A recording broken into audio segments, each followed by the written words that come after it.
The December 13th Planning Board session. There are a couple of board members not here tonight. Deirdre and Anita is dealing, they both have personal issues. They are not joining us virtually at all either.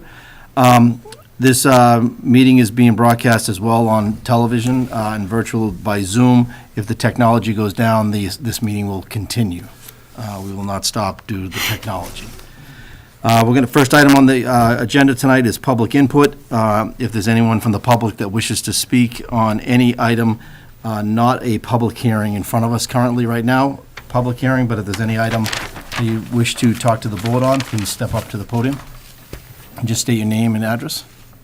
Nance Gillis, 248 Groton Road, North Chelmsford. I wanted to talk about the Jackson Road project. I know that it's not a public hearing, and it is on the agenda, but it's not a public hearing, so right under here it says we can talk. They're going for release of the covenant tonight, and I want to make sure that, I know I spoke to Evan, but I just want it out there. I want to make sure that that doesn't mean occupancy. Does it? Anybody? Do you want to allow Nance to speak during the actual agenda item, or do you want to take it up now? We can take it up if it's okay to allow her to speak. It's not a public hearing during the agenda. Understood. So There may be. we're going to answer a question Yeah. right now, but. So once the planning board votes to release lots from the covenant. Yes. Then the developer is free and clear to proceed with requesting occupancy. For those units that they're asking for tonight. Correct. That's correct. Yes. So this is an item that I'm going to recuse myself Okay. on, but I know information about it, so. Okay, well, I go ahead. appreciate that. I'm just going to clarify that they're only looking for 2 of the structures, so there's 4 units that are going to be released. Okay. And the remaining structures on the end of the cul-de-sac will be in the spring. And that we'll wait for that development, the discussion to come up tonight. So it's not the remaining, all the other, rest of the homes are So being it's released. just 2 of them? Just 2 units. Number Okay. 4, Lot 4 and lot. Lot 4 and Lot 9. Okay, does that mean that, So then the road work and the rest of the Phase 2 work, which they'll explain tonight, will be curbing, repaving, and then a lot of the items that are on the list, fencing. that'll be done now, or they'll be That'll doing that done later? The next phase, The next phase? right. So the stuff that they're advertising for, like, the upgrade of the 4th floor? I think that's for all the units, are they? We can talk to No, them it's about that. only for 27 and 29, if they get to it before if the person who's buying it gets to it before they finish building it. So it's kind of like, okay, you weren't here, or you didn't make it in time, but we're advertising it, so it's not like false advertising, and I What I is that don't you're really talking? trust. Could I see that? Who's asking? Paul. So this was an unfinished space before? 11 and 12. They're upgrades. You can pass that around. Sorry. It's for unit 29 and 27 only. While that's being passed around, if you recall, this came up as part of Phase 1. Yes, I understand. 2 issues came up as part of Phase 1. The height, and then the 4th floor. And if you recall, the building commissioner went out, he physically measured the height and determined that the structures are in compliance with the height as defined under zoning. Then the next issue on the 4th floor, as some of you may recall, the way the commissioner resolved this issue, as I understand it, prior to occupancy being requested, and this may be similar to what Nance is referring to, some of the 4th floors were finished. And when the commissioner went out and obviously compared what was built with the planning board decision, he determined that the 4th floor can be finished, but it cannot be used for habitable space. It can only be used for storage. So pool tables are storage stuff? I mean, did you see the picture? I have not Okay, seen the sorry. pictures. I have not seen the pictures. So that is how Phase 1 occupancy was conditioned by the commissioner. Those particular units that were finished had a staircase up to the 4th floor. Other units that weren't finished had a pull-down. So again, on the units that were finished, the commissioner issued occupancy with conditions restricting the use of the 4th floor. The ones that weren't finished and didn't have a literal staircase, there wasn't a need to have a similar condition because it's a pull-down and it wasn't finished space. So it sounds like that may be a repeat for Phase 2, and my expectation is the commissioner will treat it the same way. Per the planning board decision and per zoning, they can only have 3 habitable floors, not 4. Looks like they're marketing it that way. They may, so again, they may be marketing it, someone may pay for upgrades, but they're not gonna get occupancy for that 4th floor. This is the first time I'm seeing this. If we can provide, if you're able to provide me a copy, I can bring it Yours. to Jose Negron, the building commissioner, tomorrow morning. I know there's been changes in contractors that are out there, but the developer remains constant. So, I'll make a motion to, oh, we're not even in the We're not public. even in. All Right. So this is just a public, she's speaking on Right, behalf of the right, public, and then they'll be up on item number 2. Yeah, okay, So we let's can move there. continue, so we can address a couple of these issues with the client at that time. Is that okay? Okay. Is there any other concerns you have? Yeah. I'm just looking for a fence and to find out whether or not they're gonna be cutting any more trees down. They had a no-cut zone and they cut it. They can't put those trees back. They're not, they're never gonna be the way they were. So I just, trust is an issue here, so I just wanna make sure I'm getting my fence. so I spoke to Nance this afternoon, she did call. I told Nance, and I'll say the same thing to the board, it's not clear to me to what extent the DPW is reviewing the fence and the no-cut. As you know from their memo, they're very much involved with inspecting the infrastructure because this is approved as a public right-of-way and eventually will be petitioned at town meeting to be accepted as such. There is a fence on the Nan's property line as shown on the plan, so it is a requirement. If it's literally not installed, then my suggestion to the board is, as part of your consideration for releasing the lot, in addition to whatever DPW is requiring, you have a specific requirement that that prior to a certain task being implemented, the fence be installed. And there's a variety of, within the DPW memo, there's a variety of checkpoints in which the planning board could mirror or replicate. But the fence is a requirement, that's not a choice. Obviously, since it sounds like the unit next to Nan's is occupied, Two two of them. units are occupied, obviously the fence should be installed at this time. It should have been installed as part of occupancy for those particular units. The no-cut zone, I know was shown on the plan. I do not know, I don't know the status of that. We can ask them. Yep. That status. Yep. And then can we just ask I know I'm not going to be able to speak at their when I want to recuse myself. Can we just ask about the town-owned property, if it's owned or not owned? It is not.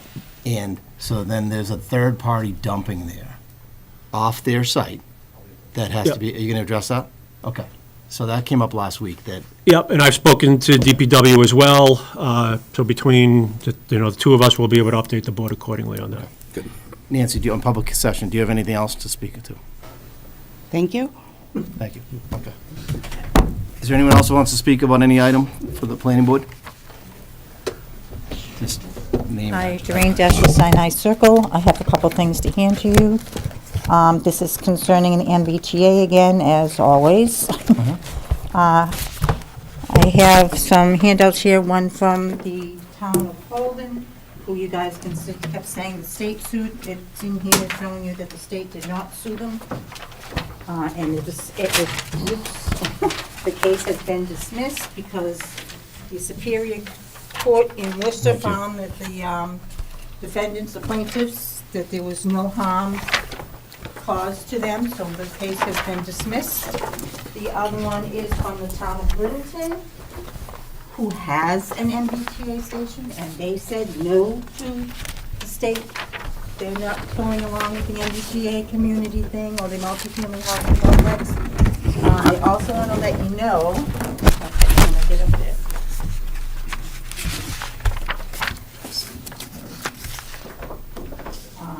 That I have partnered with the Mass GOP, because I am a state committee woman, and I have partnered with the Mass GOP to get all of the RTCs that have a town that do not want this MBTA community in their town to band together, to work together, to fight this together, so that we're in numbers and we have a bigger group going against the state.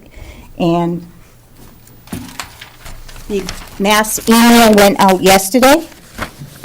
And so far, I have 1, 2, 3, 4, 5, 6, 7, 8, 9, 10, 11, 12, 15, 16, 17, 18, 19 towns and cities that are with me on this, that are going to fight the state. And a lot of these towns and cities that are going to fight the state with me and say no to MBTA have rail stations. They are an MBTA community. Some of them are adjacent like us, but a lot of them are MBTA communities, and they're saying no. Who is saying no? Well, we know Holden is. Littleton is. Holden is saying no. Holden said no. You've got the paper right there. The town of The Holden? town of Holden said no. Okay, Well, that's okay. So, Because what we're gonna do is, I mean, I listened to the you're bringing governor the this other to day. Town meeting, I'm going to bring this to town an meeting. article for town meeting. So as a board, elected board, we've been mandated by the state to do this, which we still have to proceed, even though you're coming to town meeting. Until we get direction, we're gonna bring an article to town meeting with our recommendation to meet that mandate. And then if, I don't know what the order goes, but if yours it says, and the town votes and says, we're not gonna go for it, and then I think we get direction from the attorney of the At that town point. at that time, that we don't go forward with Right. our plan. But we're it's- trying to mandate. Right, I now, so- understand, but the town of Holden, their planning board, their select board, their town manager were the ones that said no. Can I ask, on the list of 19 that you have, is it the town boards that said no, or a subgroup within? These are people in the town, this is the town itself, the people, just like most of the people in Chelmsford want to say no to this as well, because I've been out talking to the people. You're speaking for a lot of people. Littleton sends town meeting. Town meeting said no, Oh, yes. So that's the directive. So we would have the same directive. We would end up in that group Yes. if we voted it down. Right, But I want to be clear, that list of 19 does not sound like it's the town meeting said no. No. well, because they haven't had a town meeting yet, just like we haven't had our town meeting Right, yet. but it's You made it's a a poll. group within those towns that's saying no. Right, Okay, There's opposition. thank you. right. So you've There's seen it. opposition, correct. There's a So lot of opposition But against it's it. not the town going, all right. But there was 2 more towns today that were on the news that have Mm-hmm. applied. So there's 4 now in the Commonwealth that have gone forward and gotten endorsement from the state. I listened to the But, so we're gonna governor. run down the same But path. what as I'm you trying to say is that Yeah. everybody's afraid that the state is going to sue them. No, it's we- not suing, they're taking away funding, and she threatened to actually add more of the funding list. Right, and the Right now, fund- she's already doubled it from the original, how many? 7 or 8. She's doubling down because of these towns, just to let you know. Right. That more state funding is gonna be withheld. But the state funding that is withheld is nothing compared to what it's going to cost. It's $20,000 a We child, are in great shape. $20,000 a child to educate.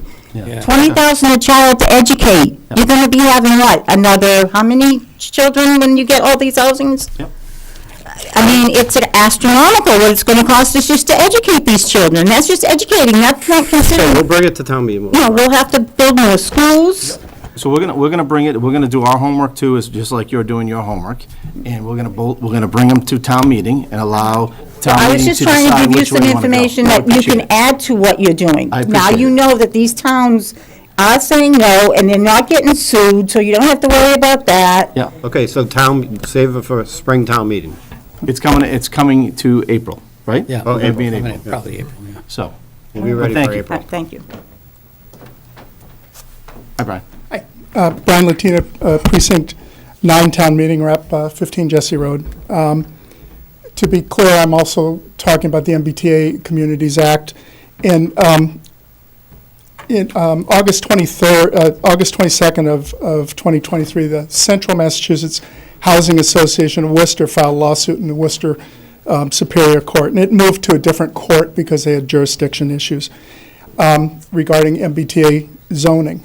And to be clear, zoning is a local topic. It is not something the state is allowed to do. So they've kind of stepped on us during COVID, and they've decided that by forcing you, by mandating, as the term was used tonight, you to change your zoning, to go to town meeting and forcing town meeting to vote for this, or we'll lose funding. They've actually made some misstatements, including the governor and previously the attorney general. The court case was dismissed on December 1st. I don't know if you've gotten real familiar with it. It was dismissed because of lack of standing, but more importantly, the court made an opinion regarding the language of subsection 3A. This is where this whole thing comes together. Because misstatements were done by some of us here in our town boards, by the governor, by the attorney general, by our town employees, in fact, that additional funding can be withheld. It's not true. According to the court, and if you read it very carefully, Mass Works funding regarding housing and speeding up housing is the only portion that can be withheld. The governor made a statement saying, we're going to withhold pothole money and other things. She has no authority to do that.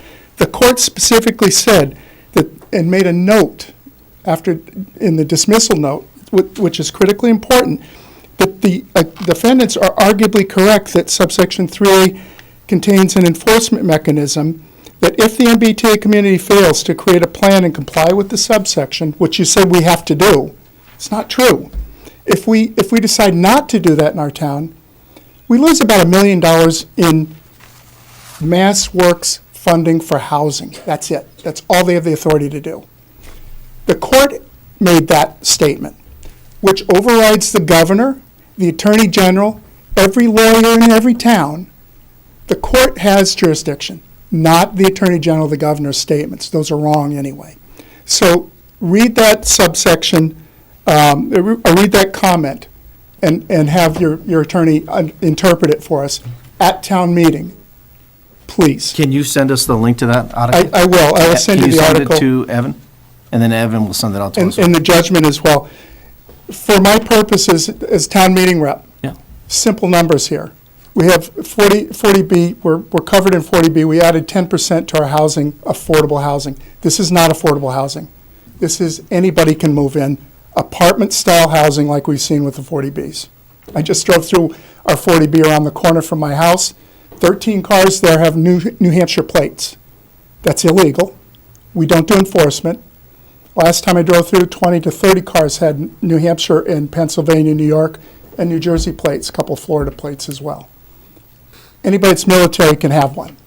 But when you move into town, that one project in our town, because we're not enforcing it, costs these taxpayers $20,000 a year in excise taxes that we're not collecting. Possibly, if they hit you in a car accident, they may not have insurance either. You don't have to have insurance in New Hampshire. So as part of this one, MBTA community, we're supposed to add another 1,477 housing units in Chelmsford, 10% more. So 20% of our housing, if you approve this at town meeting, if you pursue it, that's roughly, we get about $1 million in this MBTA Community Act mass funding, about $1 million. Keep that number in mind. The town manager came up and said the other day, our next budget this year is going to be $160 million. If you had 10% housing, arguably you'd be adding, you'd think, about 10% more people, 10% more cost, or $16 million. So for $1 million in grants to build more housing, we're going to forego every year about $16 million to the town. That means these folks are going to be paying $15 million a year extra in order to have the honor of taking $1 million from the state through this Mass Works. Have you followed the meetings? Have I followed the meetings? Chelmsford is not going to be impacted, as it stands right now. If you give a by right authority to developers, Okay, so you're going to build take an area 1,500 that we've units. Paul, we're not. picked the areas, you've seen the I saw what areas. areas you picked. Okay, so how many more housing units do you think you can get in Fox Run? Seriously, Well, UMass. So, what are we talking about? Why are we here? Well, he's wrapping up. Just trying to, I hope so. just, Brian, anything else? I thought it was public input, and I had the floor. You do have the floor, but it's for discussion. You're going more than adequate time. We have items on the agenda, but I mean. Okay. But if you could wrap up, I understand your point, and if we can get that link to that article, it'll be Yeah. useful for us. No, let's get It's that still, to Paul. it's Get still that an to Paul. open discussion, the whole Okay. MBTA, just like I mentioned You're having a today. discussion, you're having a discussion later tonight. I just want you to understand that the court case very clearly says that there is an enforcement piece, and it's about $1 million in the case of Chelmsford. If you give 100 acres of our town over to the state, which is essentially what they're doing, they're saying you have to do this, and you're saying we have to do this, you don't. Okay. Okay. Following those meetings, we were talking about the Radisson Hotel area. I'm not sure if that one is still, No, we've No, it's already not. decided It's not there. where it's Okay. going. and the UPS facility. Not not going there. there. Not there, too. Those had So, risks. so either involved. way, 100 acres to be zoned by the town, by a developer walking in and building 5-story buildings doesn't work for me and in my town. And over the course of 20 years, they'll build in those spots. They'll build in those spots. It's highly unlikely. The program will still continue to be developed until April. So we're fine tuning it for a presentation at town meeting, and you'll have the floor there, plus Doreen, they'll go, and what town meeting votes, we'll go with. Okay, I appreciate that. No. And again, the numbers are 10%. 10% versus $1 million is $16 million. Okay, Thank you. thank you. I just have a stupid question. Do you need my name and address again? No, it's fine. yeah. I can't ask this question when I'm home watching this. Did you not ask Paul Haverty? Your attorney for the Yes. town, about this, and he said, he's the one that stated you can't fight this, correct? You're talking about the MBTA communities? Yes. He talked about that, I think that's where the mandate discussion came That's, from. I think he's the one that said we'll get sued, or something along those lines. No, it's not that we're gonna get sued, it's the fact that we're gonna lose funding. Okay. I wanted to make it, I didn't understand. I'm like, well, Paul's not here. Will Paul watch these meetings? Because they're asking questions and It's you gonna don't have the continue. answers. We're gonna have open discussions on it. Okay, all continue, right. so I just can't ask this question while I'm watching it on TV. That's fine. Thank you. Thank you. Any other public input? Anyone online? You can call in. No. No. Okay, great. Okay. All right, we'll move on to administrative review. First item up is 3 Meeting House Road, endorsement of final bylaw and plans. Do we have anyone here from 3 Meeting House?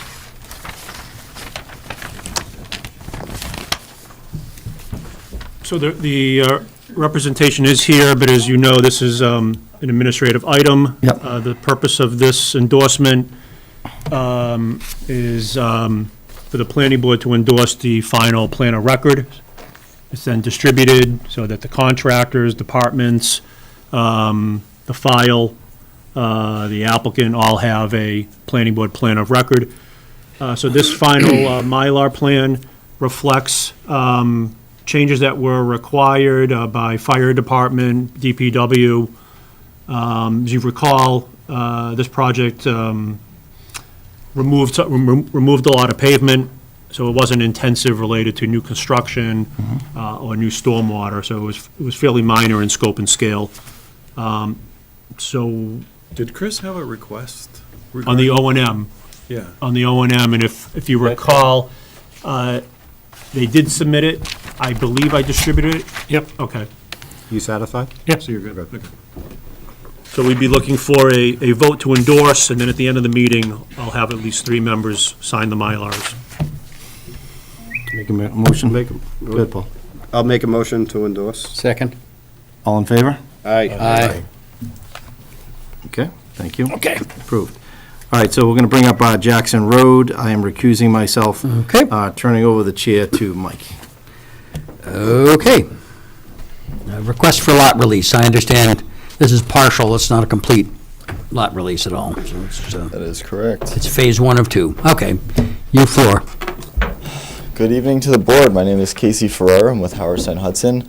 Kathy Farrell from Farrell and Robbins is joining me, as well as a representative of North Star Realty, who is the developer of this project.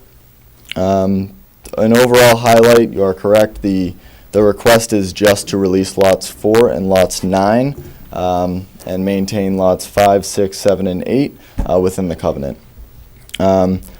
Firstly, I would like to thank planning staff, engineering staff, DPW staff for all the coordination and correspondence that we've had to go through for the past few weeks. They've been integral in making this happen, so we highly appreciate their efforts. Earlier this year, January, or maybe February, we released lots 1, 2, 3, and 10, 11, 12. That was 6 of the 12 subdivision lots, with a bond in place for what was broken out into 2 phases. Phase 1 was fully bonded out for those original 6 releases, and then Phase 2 is a bond that was established that will be bonded for the final 6 releases. This has been adjusted slightly with DPW recently, and we'll dive into that in just a little bit. What I wanted to do was kind of go through the requirements of what the Phase 1 bond was and where we stand. So the Phase 1 bond requirements substantially had to do with site work. So anything that really required intensive site work was part of Phase 1. This would include drainage infrastructure, earthwork, utilities, and for the most part, all of this has been completed. As far as drainage infrastructure goes, all roadway infrastructure is installed. It has been inspected by the DPW. It is currently not to the grade of the road because without the curbing, no stormwater is actually going to be directed to those catch basins. So to protect the drainage systems and protect the catch basins themselves, they are still covered. It is part of Phase 2 that these structures will be raised once the curbing is installed. But the infrastructure itself is installed within the roadway and inspected by DPW. The infiltration system, the bigger infiltration system at the rear of the site on the back of Lot 7, has been fully installed. It was actually installed, I believe, last year, over a full year ago, fully inspected by DPW. So it is installed, it is approved, as well as the drainage pond that is on Lot 1. This has been, they just finished it a few weeks ago, and it is, the design engineer, myself, has reviewed it, DPW has reviewed it, and it is good to go. So in recap, all drainage infrastructure is set. Utilities, all water and sewer has been installed and inspected. Electrical, as of last Friday, was finished. National Grid did not tie in Lot 7 until last Friday. And then gas as well, they did not tie in Lot 7 until today. But as of today, all utilities have been tied in. I believe the electric needs final inspection and the gas needs final inspection prior to their backfill. But now that those utilities on Lot 7 are tied in, we can finish our earthwork on Lot 7 because we were awaiting National Grid to come in and finish their work. And then bounds. All lot bounds are to be installed as part of Phase 1. This is ongoing. WSP, our professional land surveyor, is required to set those as a professional land surveyor. They're working their way around the perimeter of the entire lot. We are going to request with DPW to not install the bounds along Jackson Road until the sidewalks are installed, because the construction of the sidewalks could impact the setting of the bounds, which would then require a reset. But this is not, we're not requesting a close of Phase 1 at this time, so that will be completed prior to our request for closing of Phase 1. Moving into the earthwork, the vast majority of the site is at its intended final grade. I have reviewed the as-built. Drainage patterns are majorly compliant with what the design was. There, as I mentioned earlier, Lot 7 needs to be finalized. We were just awaiting National Grid. Now that National Grid has completed their work, we can finalize the left portion of Lot 7 where the retaining wall ties in. We just need to stabilize the slope, add some material there to kind of finish out that slope so it's not too steep. Additionally, as Mr. Walsh brought up earlier, we did meet with the abutter of lot of 246 Groton Road on this past Monday. It's a little unclear to me the past of her complaints. To my understanding, the previous contractor that worked on the site made an agreement with her that he would place fill on her land and kind of smooth it out and fix it. And then DPW came in, and what was on our side, they had him remove because that was not per the plan. So what was left was her side being super high versus our side being per plan, which was lower. Our meeting on Monday added some earthwork to our list because what we're going to do is we're going to bring it back to where the original contractor had made that agreement with her. We're going to meet her land and equalize that slope. Once that earthwork is completed, we will install the fence that was previously discussed along that entirety of that property line. And we're also going to provide landscaping along that fence, evergreen screening trees. The specifics of that to be determined with the landscape architect. I'm anticipating 6-foot trees, 5 foot on center. So for timeline on that earthwork, we anticipate getting all of that earthwork done along that abutting line this Saturday and into this weekend, so we can take care of her needs as soon as possible. The fencing, we're going to determine the fence type along with the approvals and get that installed as soon as we can thereafter. I believe that covers our Phase 1 requirements. Again, we are not looking to close out Phase 1. We are looking, I wanted to update you that we are so close to finishing Phase 1, and that is why we are requesting the release of the 2 lots prior to the close of Phase 1. We were just at the mercy of National Grid. It was our full intention to have Phase 1 completed by this time, but we were just battling whether or not National Grid could get out there to complete their work. We do anticipate being back before the board on the January 10th meeting for a full Phase 1 closeout and to establish the Phase 2 bond. The Phase 2 bond should be posted by then with the adequate funds that the town will have access to. Okay. And I believe that covers my presentation. If you have any questions, open. Yeah, well, I think we're going to pass it around here, and people will comment. One thing I wanted to bring up right away is you have any problem conditioning the release on the implementation of the fence that's being called for? It sounds to me as if that fence might have wanted to be in there a little earlier, given you have occupancy on a couple of units already. Conditioning the release of 4 and 9 on the fence. Yeah. How long is it going to take you to get that fence up? Can I just make a? Yeah. The fence you're referring to was not the Gillies fence. It's the 248. 248, 246, along that Okay. 248, Okay, 246 so property the line. 248 fence you're referring to is not a condition of the planning board approval. Right. And the landscaping is not either. So that's basically a private agreement between DPW, the developer, and the private property owner. The fence that Nance Gillies mentioned is a condition. That's the one I'm My referring to. suggestion is that the board consider making that a condition that it's installed and inspected prior to the establishment of the Phase 2 bond. That was Rather than. I mean, they have to come back to you after tonight in order Okay. to establish that Phase 2 bond. All right, well, let's pass that around and see what other members of the board think of that. You want to take it away, Chris? Sure. One question I have is, you just mentioned that you're coming back to us January 10th to close out the Phase 1 and to do the Phase 2 bond. Yep. Why wouldn't we just do all of this January 10th? We are at the mercy of losing buyers to the end of the year. So our buyers they were hoping to get into their houses prior to Christmas. Now we are pushing to the end of the month, but they are very eager to get into the houses prior to the end of the year. Or at least close on the houses prior to the end of the year. And that, Chris, that dates back months. Some part of the delay, the primary delay, was the National Grid.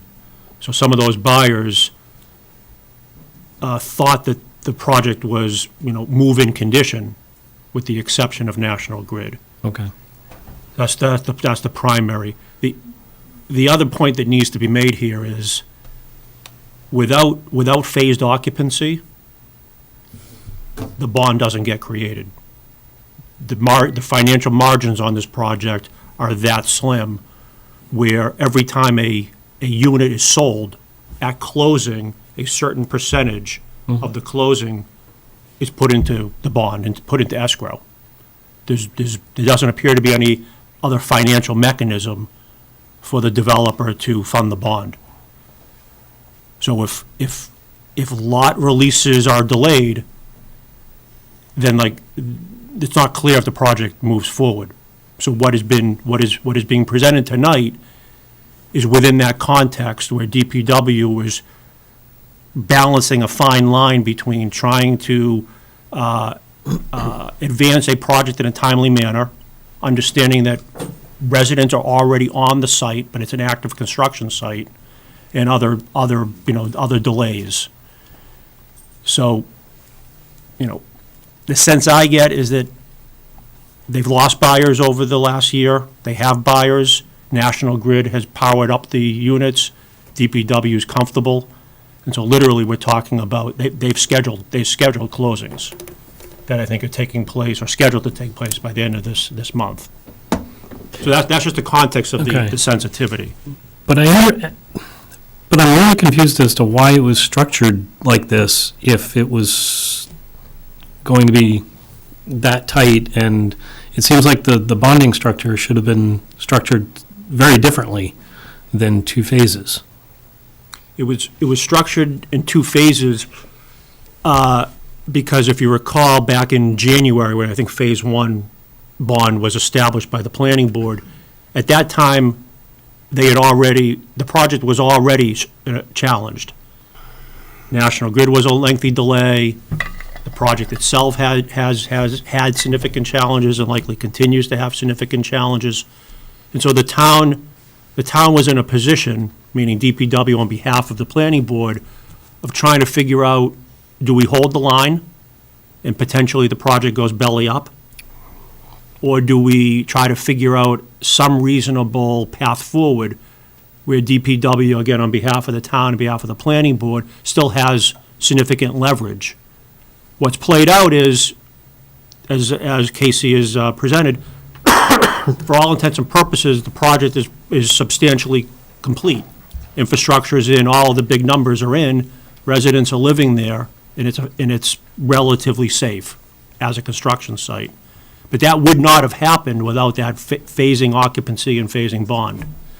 So what's really being discussed tonight is setting the stage for a Phase 2 bond and closing out a Phase 1 bond based upon the fact that substantial progress has been made.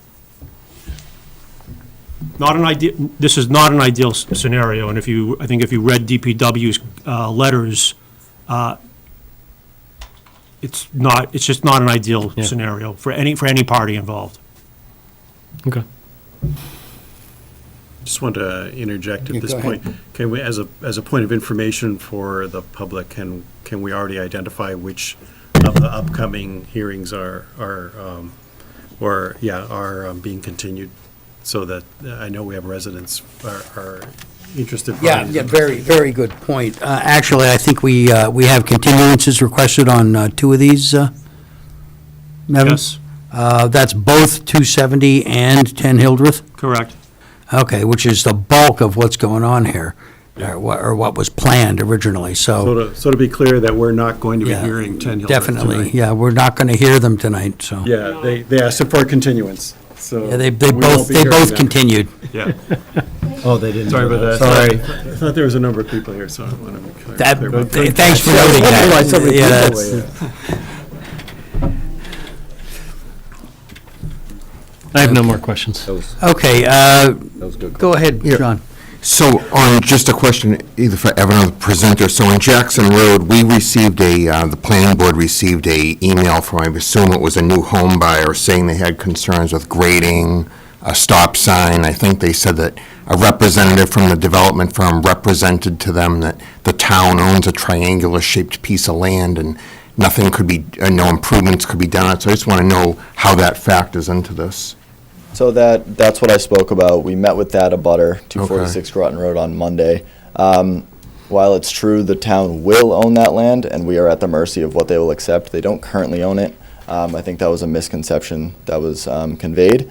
In order for us to apply for acceptance of the road, it's all going to have to be per what the town wants. I think that's what was trying to be conveyed. At the time, the town required that we remove that material. I've since rediscussed with DPW. And they're actually now going to be okay with us as long as we maintain correct drainage patterns, which we've discussed and designed. So we will be able to address that abutters' concerns and also maintain DPW's approval of our roadway. Is the abutter Nancy that we just heard? The abutter is not. Input? Oh, Okay, Stacy. somebody else, okay. Oh, good, they'll have a chance to talk now. Okay, and just one more question, Evan, by releasing these lots, we're not, for example, the town currently holds a surety amount for Phase 1 of approximately $200,000. So we're not looking to release any of that at this time, or? Correct. Yeah.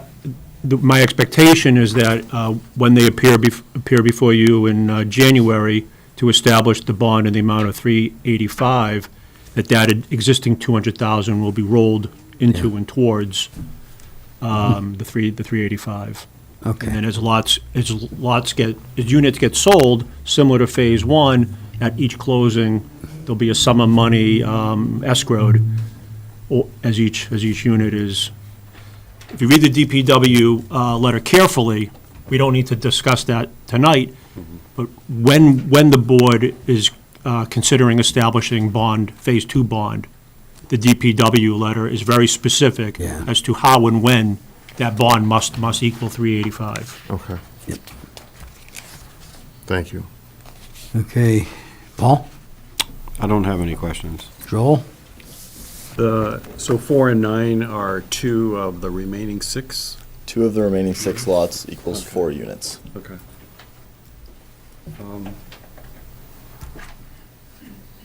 I think that's, how long was the wait for National Grid?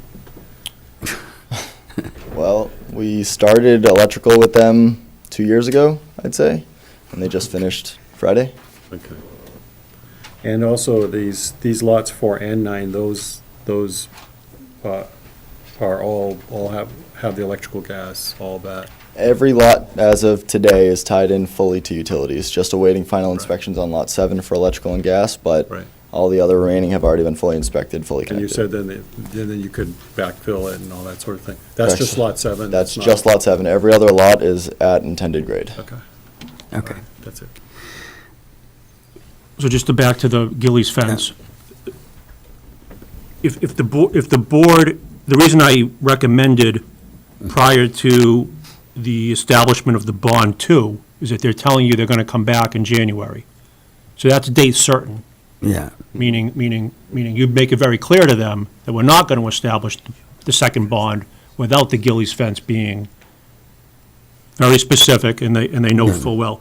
If you wanted to if you wanted to tie that to tonight's bond, you'd have to ask the applicant if they're able to commit to installing the Gillies fence prior to the December 22nd closings. The board doesn't control the date of those Right. closings. Well, that that- was kind of my question. Yeah, so that's why you're not hearing me recommend tying it to the lot releases.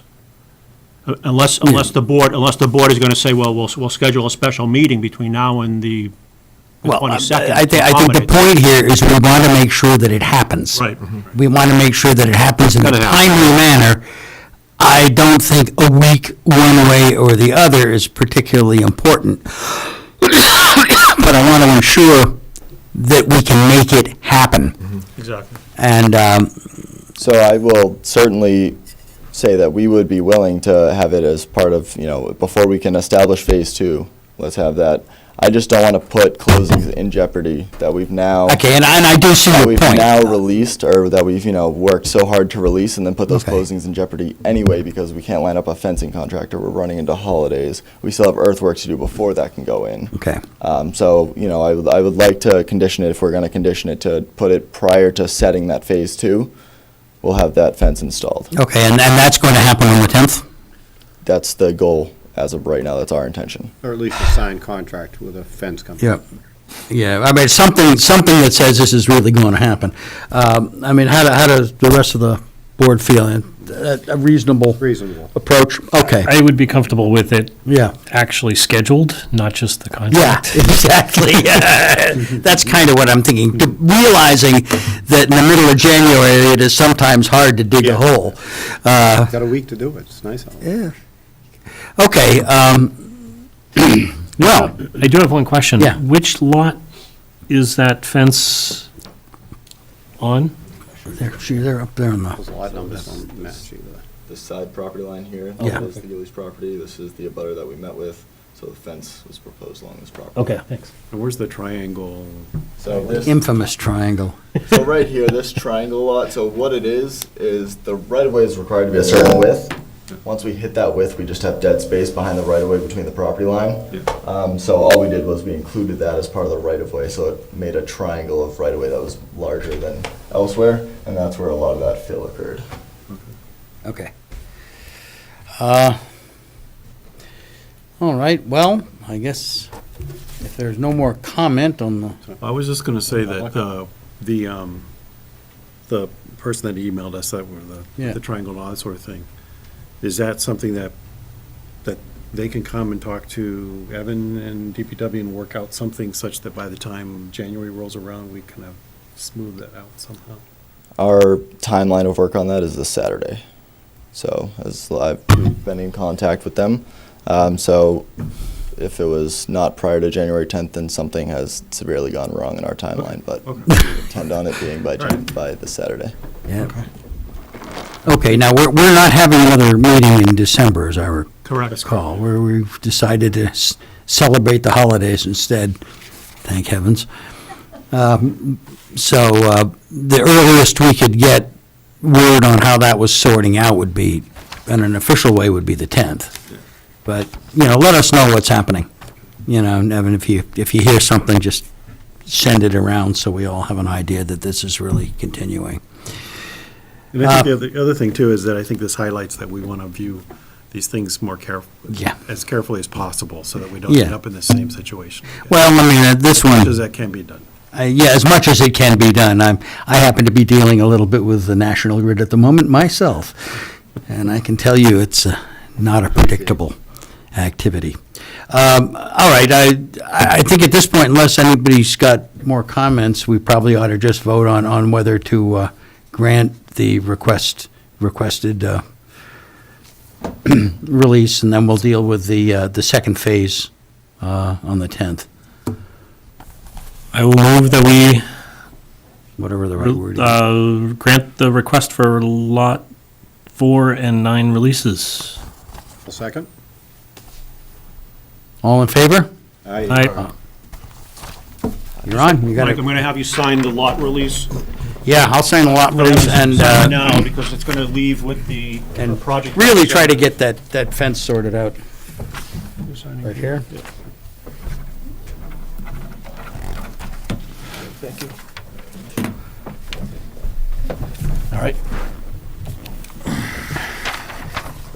Let the record note that the vice chair has Yes, returned. I'm back.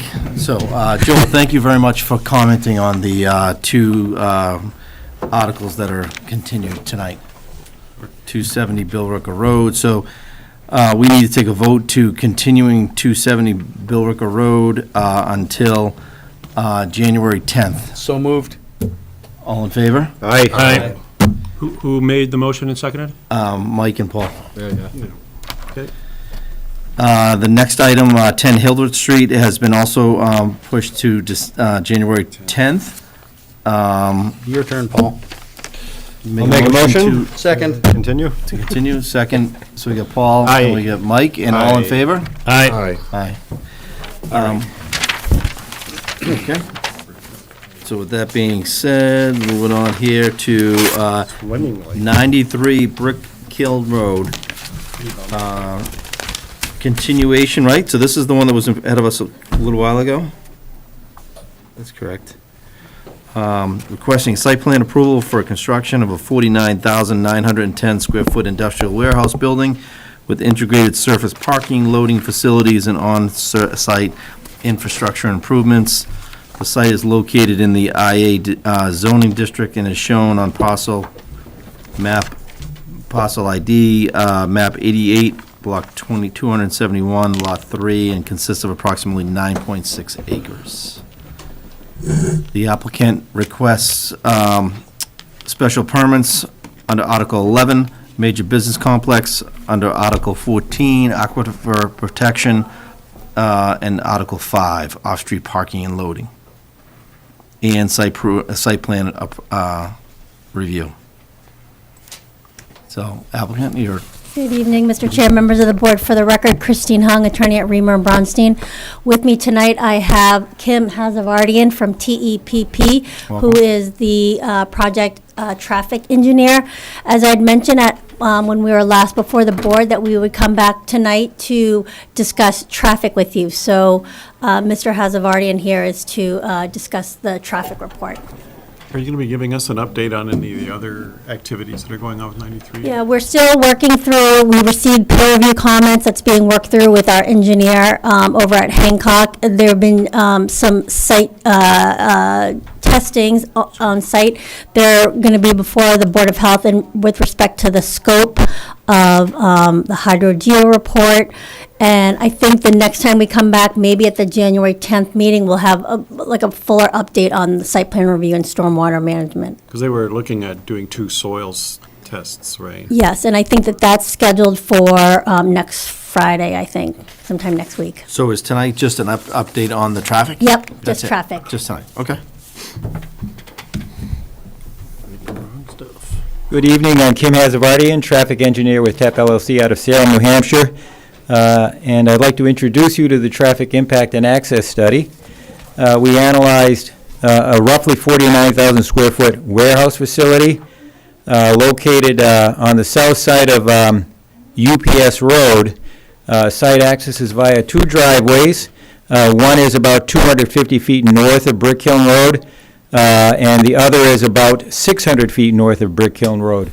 The study area that we analyzed consisted of the following intersections: Chelmsford Road, Brick Hill Road, which is in Billerica, Brick Hill Road, UPS Road, and the 2 driveway intersections along UPS Road. We analyzed the weekday AM and PM peak hours and considered 3 conditions: the 2023 existing condition, 2030 no-build condition, that's with 1% growth per year, but without the project's traffic, and the 2030 build condition that adds the project's traffic. We generated trips for the site using standard rates and equations from the Institute of Transportation Engineers, and looking at all vehicles. The daily trip generation is 116 vehicles total of in and out. During the AM peak hour, 29 vehicles, 23 in and 6 out. During the PM peak hour, 23 vehicle trips, 32 vehicle trips, 9 in and 23 out. Of those vehicles, now let's look at the trucks. 29 trucks per day, and that's total of in and out. 1 truck during the weekday AM peak hour, and that would be headed into the site. 1 truck during the weekday PM peak hour, and that would be headed into the site as well. If you look at those trip generation numbers, they're less than 100 for the peak hours, and typically if a project generates less than 100 vehicle trips, its impacts can be presumed to be minor. Trip distribution, what direction are the trips coming from and going to? That would be summarized in table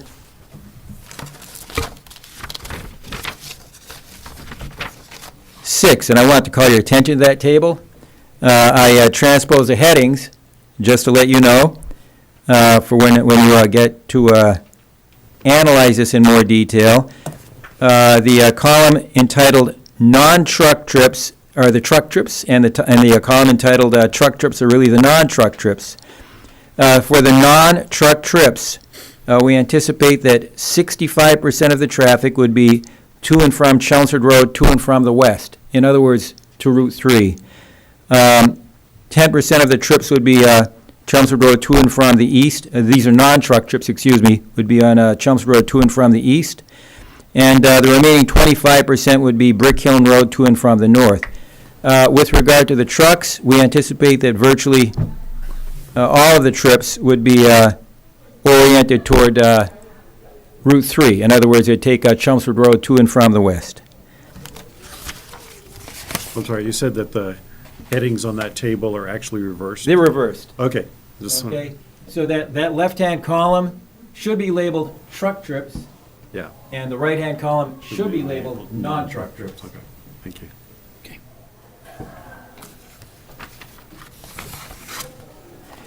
If you take the trip Sorry, can you generation... send us an addendum of something that states that in it as like a correction or? Sure, I could go through and fix a typo. To be honest, I found a couple of other typos, too. I could Okay, so take yeah, care of it all at once. Get them all. Yeah, That'd be sure.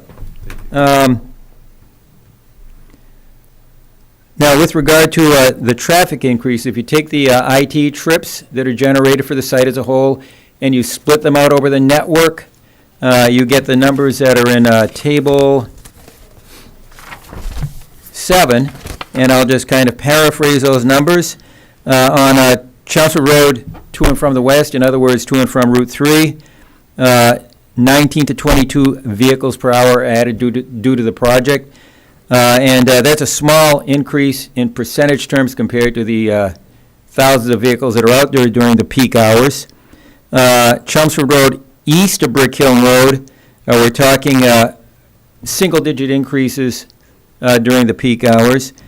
Brick Hill Road to the south of the site, we're talking 22 to 25 vehicles per hour.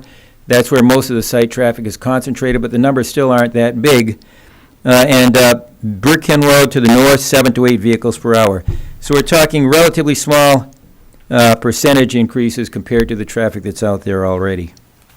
The final step in the traffic impact study was analyzing the study area intersections for those peak hours, and we used the methods of the Highway Capacity Manual, and we used a software called Synchro, standard techniques, and we ended up with the Brick Hill Road, Chelmsford Road intersection showing delayed operations, low levels of service.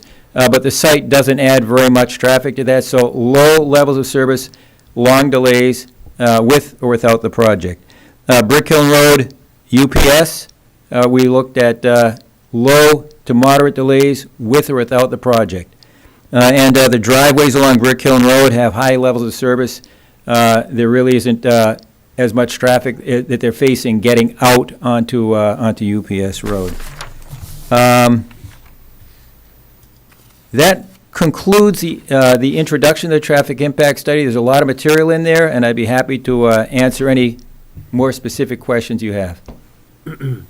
Carlisle Road wasn't part of the study?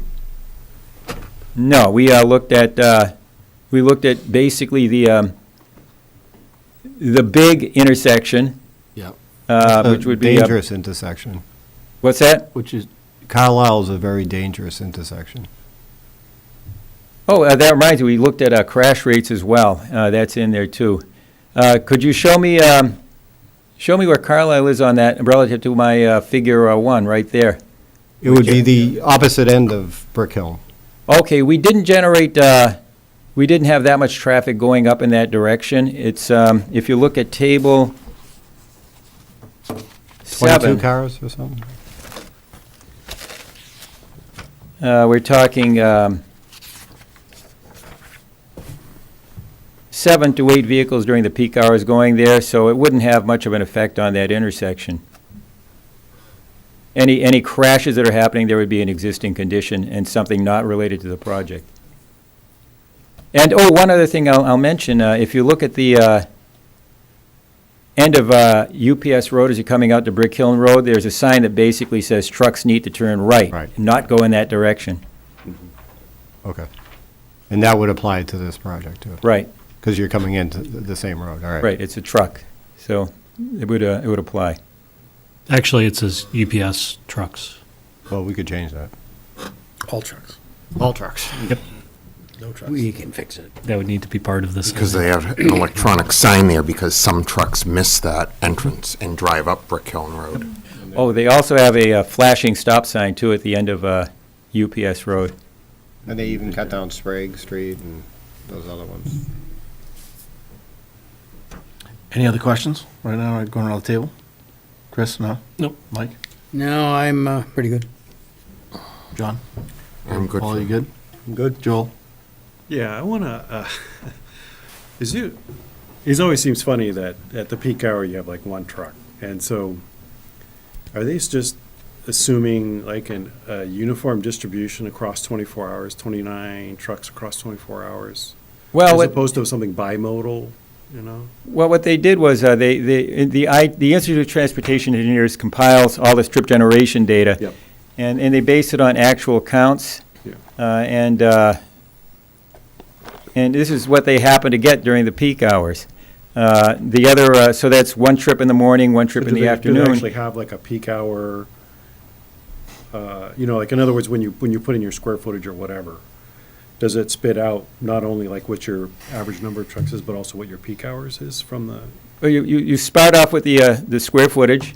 Yep. And you have three equations you can plug into. Yep. One is for the day, Yeah. and one is for the AM peak hour, and one is for the Okay, PM so they peak hour. do, so they must have Yes. done some kind of data analysis on. Yeah, that's how we did it, and, just to put it in other terms, 29 trucks in or out over the course of the day, that's roughly 14 or 15 in, roughly 14 or 15 out.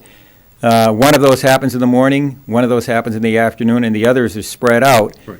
So if it's that number of trips spread out over X number of hours, it's a small number per hour, You're too. you're using land use, warehouse land use, right? Right, I think it's So land use So they're taking 150. data from all the things that would classify as a warehouse. So some warehouses may be highly bimodal, like UPS. Other warehouses may be 24-hour. So. Right. Okay, because Well- you're not getting much bimodal effect with that. Well, this is You know, kind of, 29 trucks over 24, it's like just over one per hour, which matches your one at the peak morning, one at the peak afternoon. So that Right. suggests to me it's largely uniform. But I would expect, well, at least with UPS, we know it's highly bimodal. Very intense in the morning, very intense in the afternoon. Joel, UPS wouldn't be included in that data. They're parcel, I forget what the exact Oh, categorization yeah, no, I was is. just, Yeah, but they're not looking at- included in the warehouse IT category. It's a completely separate category. oh, that all reminds me of one other thing. I checked with the Bill Ricca Police Department, and they do have a detail out there in the morning. To my understanding, it's not running the intersection like a human signal all the time, but when they see a surge in trucks, they'll help them get out from the stop signs, basically, is what it boils down to. Exactly. yeah, we've seen it. You've experienced it. Yeah. I don't have any more questions. I just. It's like a ballet, those trucks come out fast. My email to the board, I think it was today, Yeah. I indicated that I've distributed the applicant's traffic submission to town DPW, fire, police. I've asked them to forward it to their peers in Billerica. I've encouraged the applicant during this process to reach out to Billerica to try to get something in writing. One, that they're aware of the project, and two, if they had any review or comments. I will do that between now and the 10th. I've also reached out to Beta to get them in the queue if the board is interested in doing a traffic peer review. I'm not sure if that would be ready for the 10th. If it's not ready for the 10th, the applicant's already indicated that they may be back in front of the board for non-related traffic issues, stormwater, site design issues, and then hopefully it'd be ready for the 24th. One quick question, the existing conditions without the bill currently, what is the number of trucks that are, like at peak hour, Peak morning and peak afternoon. What's the number? Let's see. I could look, but I'm too lazy, so I'm just going to ask you. Let me see, I'll just look at the summary table to start. Is this for actual, from a trip generation device, Yeah. from roadway devices? Well, they always apply factors and stuff like that, so it's whatever your good estimate on that is. Okay, what I'm going to do is I'm going to look at the, I'm going to go into the appendix, Yeah, and I'm going to look at the traffic counts at okay. Brick Hill Road and UPS Road, Yeah, and I'm going to look at the morning peak hour, yeah, morning's fine. and let's see what we have. During the morning peak hour, I see 22 trucks, which works out to one every 3 minutes. Yeah. What's, what do you consider in a truck in that calculate? Does it say the size? Class 6. There are some different definitions, but it might be something with, at least a single-unit truck, not a pickup truck, but at least a single-unit truck, like a... UPS is I more don't than think, that. yeah, I don't think those delivery Trucks vans, that trigger that. they're not part of the trucks. I They're all believe. 18s, or most of them are 18s. That's what I was wondering, like, what that, 18-wheeler, yes. Single-unit, good-sized box truck, yes. would a UPS, the ones that come out of that other adjacent facility up the street for you, would that be in that? You're talking the little trucks? Yeah. That would not count as a heavy Well, vehicle. That's primarily one of the big What's issues. what's the total vehicles then? The total vehicles for that intersection during the peak hour is Yeah. 503. Yeah, okay. There you are. Yeah, so there you go. Yeah, that sounds more. You're That's in the entire you're in the intersection, two- not you not coming travel down around Brick that Hill. area. entering. No, I get that. I just was, Okay. Any other questions? no. All right, so you're going to update your having proposal. some You're going to fun since we revise have your some time. report. I'm going to fix my Clean- mistakes. Clean your mistakes. Yep. And then, Evan, I think Clarification. it would be wise to take his cleaned-up report and then send that out to everybody again. Yep. Yep. Because I Do bet you that. they're going to turn around and say, some of these numbers are not working. Yeah, they will. Okay. Anything else for this? Do you want to initiate I peer think so. review? I would like to, I, for that intersection. Yep. I don't know, I could go either way on this. This does not sound to me as if the impact is large enough that it necessarily justifies the expense, but I wouldn't object either. It's a sensitive intersection, that's the only thing. It's sensitive, but I think Yeah. my only issue is, I think this particular operation is not going to aspirate it any more than it already is. And it's aspirated already because of a different business on the street, and it's not them. I think it So- might work itself out, because they're not gonna have deliveries when they're fighting that traffic. So my you know question, what I so mean? why would we pay for a review Yeah, of, yeah. if it's going to go against, I mean, we can't vote against this project because of something that's outside of this that's causing an issue that's already in. So just do a couple comments. While the traffic study looked at Brick Hill Yeah, and 129, it's in Billerica. So even if you choose to do peer review, there's no ability for the Chelmsford peer review consultant or for you as the board to effectuate any change. So maybe the proper mechanism here is to engage with Billerica first and see if they express any interest in leveraging Chelmsford Planning Board regulatory process. To your point, and if the peer review comes back or the board's concerns come back and they're related to an intersection in Billerica Road, there's nothing we can do unless the town of Billerica engages with you. And to date, it's not clear to me to what extent the town of Billerica has any concerns. What I've heard editorially is they're fine with the detail. Part of my concern, though, is also that intersection where we've got that temporary sign. Are there improvements we could make there to improve trucks going where they shouldn't be? That would be a limited peer review, a very focused peer review. I'd be in favor of that, because I can tell you on Brick Hill Road at peak hour, again, may not be this project, but trucks back up almost to UPS Drive, and the line goes very slowly.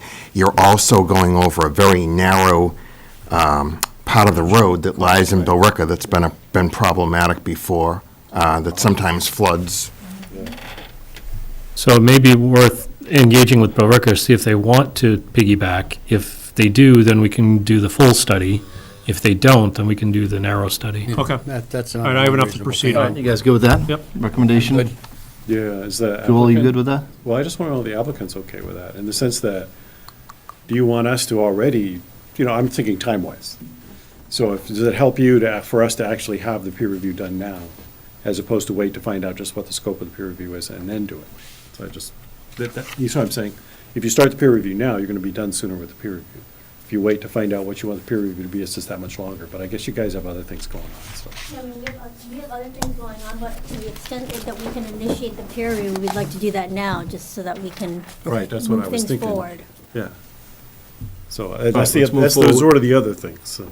All right, looks like we need a peer review. Yeah. So do we want to wait till Billerica, or when are they going to get back? No, I'm going to initiate it, but I'm going to tell the peer review consultant, phase one is delimited, and then, phase two will be expanded if and when we hear.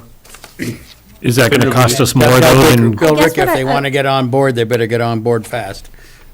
But the So expense is going to be beared by the applicant. Right, but is it going to be more expensive to do it in that phased or just to? Well, this do is, a again, large one? this is why I strongly encourage the applicant to try to engage with Bill Ricca from the beginning. And So- we have reached out to Bill Ricca, we just haven't received much response. Right. Yeah. So that's why I don't want to So we'll wait do for them that. to respond. Chelmsford officials will do that over the next 2 weeks.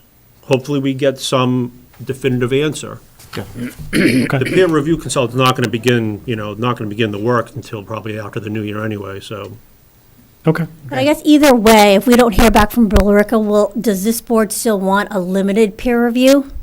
That's, if that's what Yes. I'm hearing, at least we can Yeah, move What is forward the on scope of the that. limited peer review? Yeah. Can you explain that to me? The Chelmsford area, Chelmsford side. Okay. With a particular focus on, On that So, intersection. but the Billerica biggest, and the biggest issue Brick down Hill there near is the UPS. Billerica intersection. So what's the purpose of doing the Chelmsford? I understand why we want to do the Chelmsford, but is it just an exercise to do an exercise? Because No, the I biggest- want to see if the there's any biggest issue mitigation that is- we The need. biggest issue is Billerica, Right, but that doesn't mean there's not other issues on the Chelmsford side that but we his can report address. shows that there's not. This Oh. gentleman's report here. But we know from real-world experience, There is. there are trucks that take lefts out of UPS Drive. So, Right, and they're gonna And then there are continue to trucks do that. That's are not trying to our- get you to UPS Road. But that- we don't enforce that. That's the police department to enforce those rules. Correct, but to Chris's point, this is in front of you, and it has a likelihood of having same or similar trucks going where they shouldn't go. Okay. So are there options, mechanisms, technology, signage, better signage? And the peer review will make those Related- recommendations? Related to the site. Okay. Yeah. They'll be more knowledgeable than we are. Yeah. Okay. and we can't do anything about the UPS ones, but we have this So the project mo- in front of yeah, us now yeah. that we could address ones that potentially might happen Yeah. because of this site, which would help in general with the UPS. Okay. I agree. All right. Okay. All right, so we're going to go with that. Yep. Anything else for you tonight? I mean, this is a public hearing, just, we're going to open it up to the public if there's any comments regarding the traffic. I guess I would just want some time limit on when we hear back from Bill Ricca. They haven't been very responsive to us throughout this time, and so. Tomorrow morning, I'm going to send the email out to the Chelmsford Town officials, and I will be emailing my peer and Bill Ricca. And then maybe after like a certain, like 2 weeks or so, if Yeah. we don't hear back, then that Yep. the full peer review is off is off, and then we can just move forward with the limited peer I think review? that's Yeah, I'll give reasonable. them a time period. Okay. Couple And you're going to be weeks. looking for that to be back to us, the limited one, by January 10th? I don't know if it will be able to No, it turn won't be. around.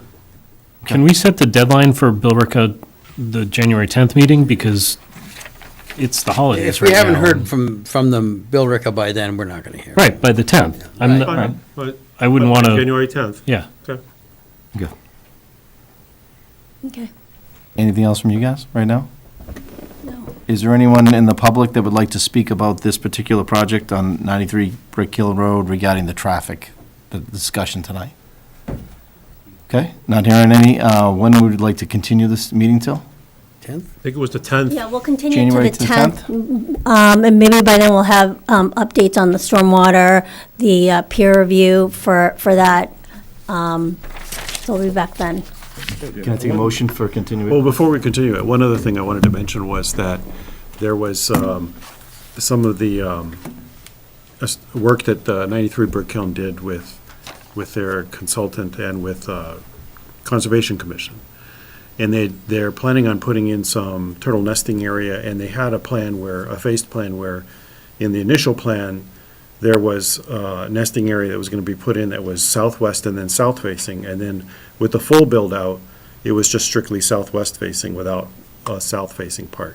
South facing part is actually the best nesting thing. And the only thing that makes them take that away is because we have some parking spots in the full build-out in the northwest corner, I think it is. And so what I was just going to raise this as a question right now is, yeah, if you see that back parking there, those spots on the left, go to the left, those I think it's like 2 or 3 spots. Yeah. If those were taken away, then you could have the south-facing nesting area there. And so I was just going to raise the question of, do we want to consider the possibility of allowing the applicant to not have parking spaces there for that If purpose? the cost is 3 spaces to get decent turtle nesting, let's go with the Is turtle it, nesting. is it just the spaces, or is it that also the drive? Is that the It's fire- just the fire spaces. department? It's that corner, it's the fact that when the drive comes in, it sticks up, and it's that part that sticks up is what's forcing that habitat away Okay. to the southwest. So I mentioned to the commission, I would bring it up with the planning board that this was something that we would consider okaying, for that purpose. Well, now, do we have a special permit on that particular issue anyway? It likely could be land banked. Yeah, you that can was our land bank it. Phase 2 parking or- area that we weren't planning Phase 2 on in it, build right. in Phase 1. So that was, we don't think we need those parking spaces in the back, so that's why we wanted to land bank all those spaces. I think what Kind of solves. this was triggering my memory. I think what Joel and the commission were looking for is a permanent solution. Land banking doesn't provide that. So if the board is amenable to issuing a special permit to reduce parking by 3 spaces, you can let the applicant know, and the I applicant certainly can would. discuss it. I would, that's a no-brainer. But I think it's important for the applicant to know that the planning board is amenable to Yes. doing that. Yeah. So why don't you can make those changes and then just add that count to the special permit? Sure, so it's reducing plan. it by the 3 spaces in that. Is it 3 or 4? Whichever number of spaces it is to be able to allow the south-facing turtle. What kind of turtle nesting is it? area. They're doing it for all kinds. turtles. But I strongly suspect that it, could be blandings. A lot of wood turtles. Could be blandings. I think the- Because there's blandings that's I think the up the river. wetland scientist or the turtle consultant knows how many spaces. Okay. It's a Yeah. handful, 3, Yeah, 4, they would, 5. yeah. Yeah, I mean, I don't think that we'll have any objection to that, especially because that's our Phase 2 land banking that we don't Right, think we'll right. need anyways, so. okay. But I'll go back to the client, I'll talk to the engineers and the wetland That would scientists and resolve an confirm issue. it, yeah. We'd want it fixed so that if you ever did come down the road with Phase 2 years from now, that it's modified now, that Exactly. And then it's in yeah. the record. it's not Needs going be to in get the built record. like this. It'll get built, Yeah, because, Without it. I mean, one of the Yep. possibilities is that if you had that south-facing nesting area, if you found that there were rare turtles nesting there, and when you come back to do the final build, now you've got a problem because it's now rare habitat, so. Paul will be the chairman when that comes up. Can you just go back to that plan, Evan? Would you mind just going back to that site plan? Is it just in the top corner, right? Yep. Yes. Yeah, Top left. Okay, yeah, he'll know, Okay. he'll know. all right. Okay, so I can take a motion to move this meeting, or continue it to January Or are 10th. we gonna, well, you've already asked for public input, and there is. There was no one Yeah, here, there so. was- So moved. Second, Second. all in favor? Aye. Thank you very much. Have a good holiday. Moving right along. Turtles All got a right, Christmas present. Chugga, chugga, chugga. So, a new public hearing tonight, we have is 191 Chelmsford Street, Z&K Holdings, LP, proposing construction of new motor vehicle car wash and washing facility with the associated site improvements. The site is located on the CB Commercial Zoning District and consists of approximately 1.97 acres as shown on the Assessors Map 63, Block 256, Lot 1. The applicant requests approval for special permits per section 195-5, use regulations, D15 for a motor vehicle washing facility, section 195-73.5, to operate a car wash in an aquifer protection district, which is 195-74, and they're looking for site plan review per section 195-104, and any other relief deemed necessary. So, you're on. All right. Good evening to the board. For the record, my name is Casey Ferrero with Howard Stein Hudson. I'm here representing the applicant Z&K Holding. I did want to offer up, I know there's been some letters that came in. I don't know if you want to read them ahead or if you want me to proceed with an introductory. mind. I haven't got the letter box. I have it. I'll bring it over. All right. What, you're gonna go through the presentation of the lot again, or? Yeah, so like we did the informal, I think in September. Just bring me this. Why don't you, I'd have you just go through the presentation first, and then we'll read the letters. Okay, so I'll do a brief introduction before I dive into the technical nitty-gritties, and then Yeah, we can that's fine. do that. Okay, so as you all may recall, we were before this board for an informal meeting back in September to gauge the board's interest or disinterest in the use, particularly the by the bylaw motor vehicle washing facility at this location. It seemed that the board did not have an overwhelming negative view of the use, so we did proceed with a full site plan and special permit design package. Quick recap, the existing use of the site is I believe it's a duplex dwelling. 2 families live there. The lot exists within the commercial roadside, the roadside commercial district, CB, and as well as the Aquifer Protection District. Currently, that use is not an allowed use within that district. The building, as well as the detached garages, do not meet either front yard setbacks or side yard setbacks, so in general, it is just a non-conforming lot use and setbacks.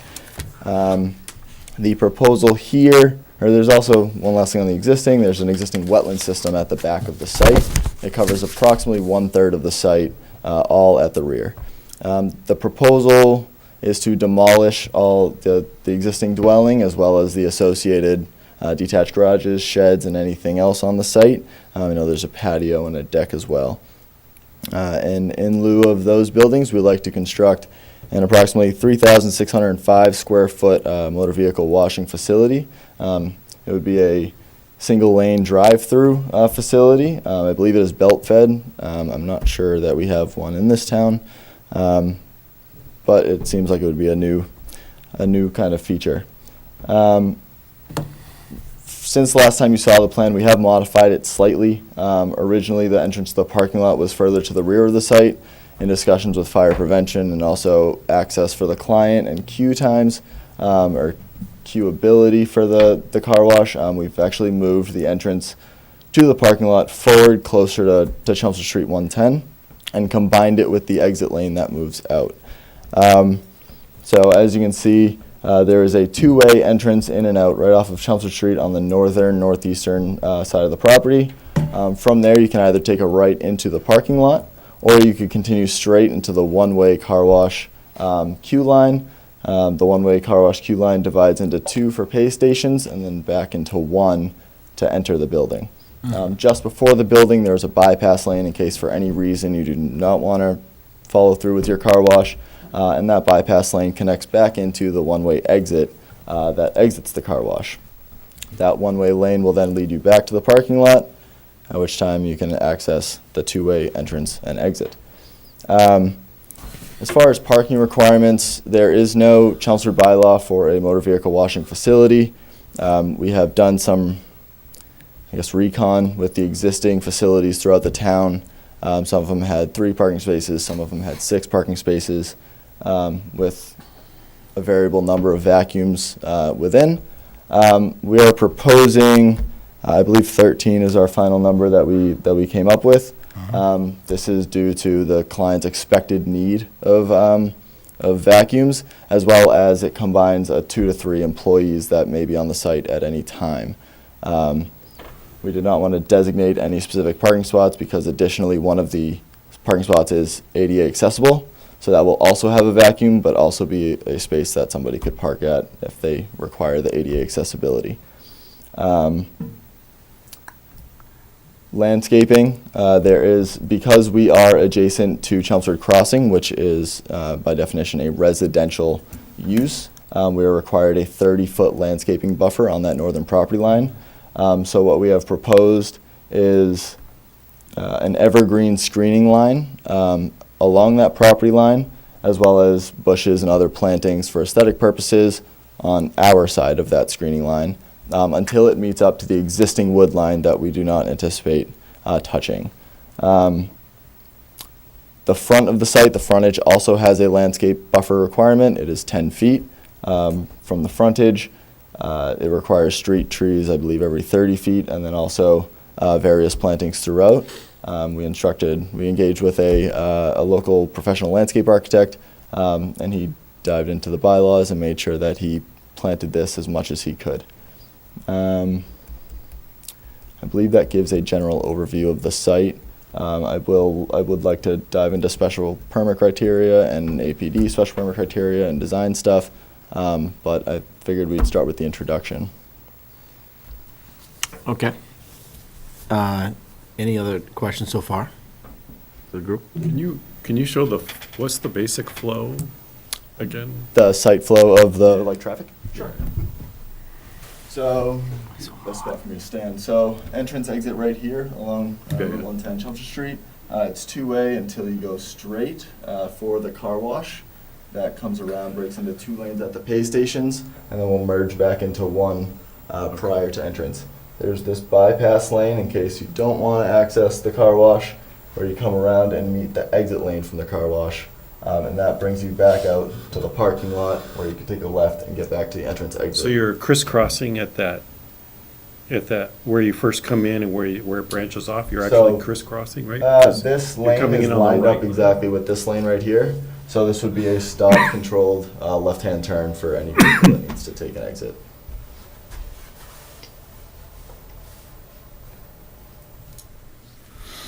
How close in this building, you probably get to it, maybe on the site plan, to the aquifer protection?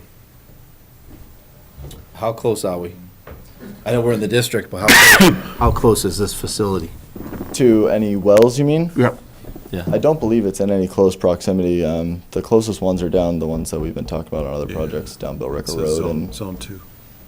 Yeah, it's within the Zone 2 wellhead that leads to the aquifer, but I don't believe there's any wells in the immediate vicinity. How much of the site is Zone 2?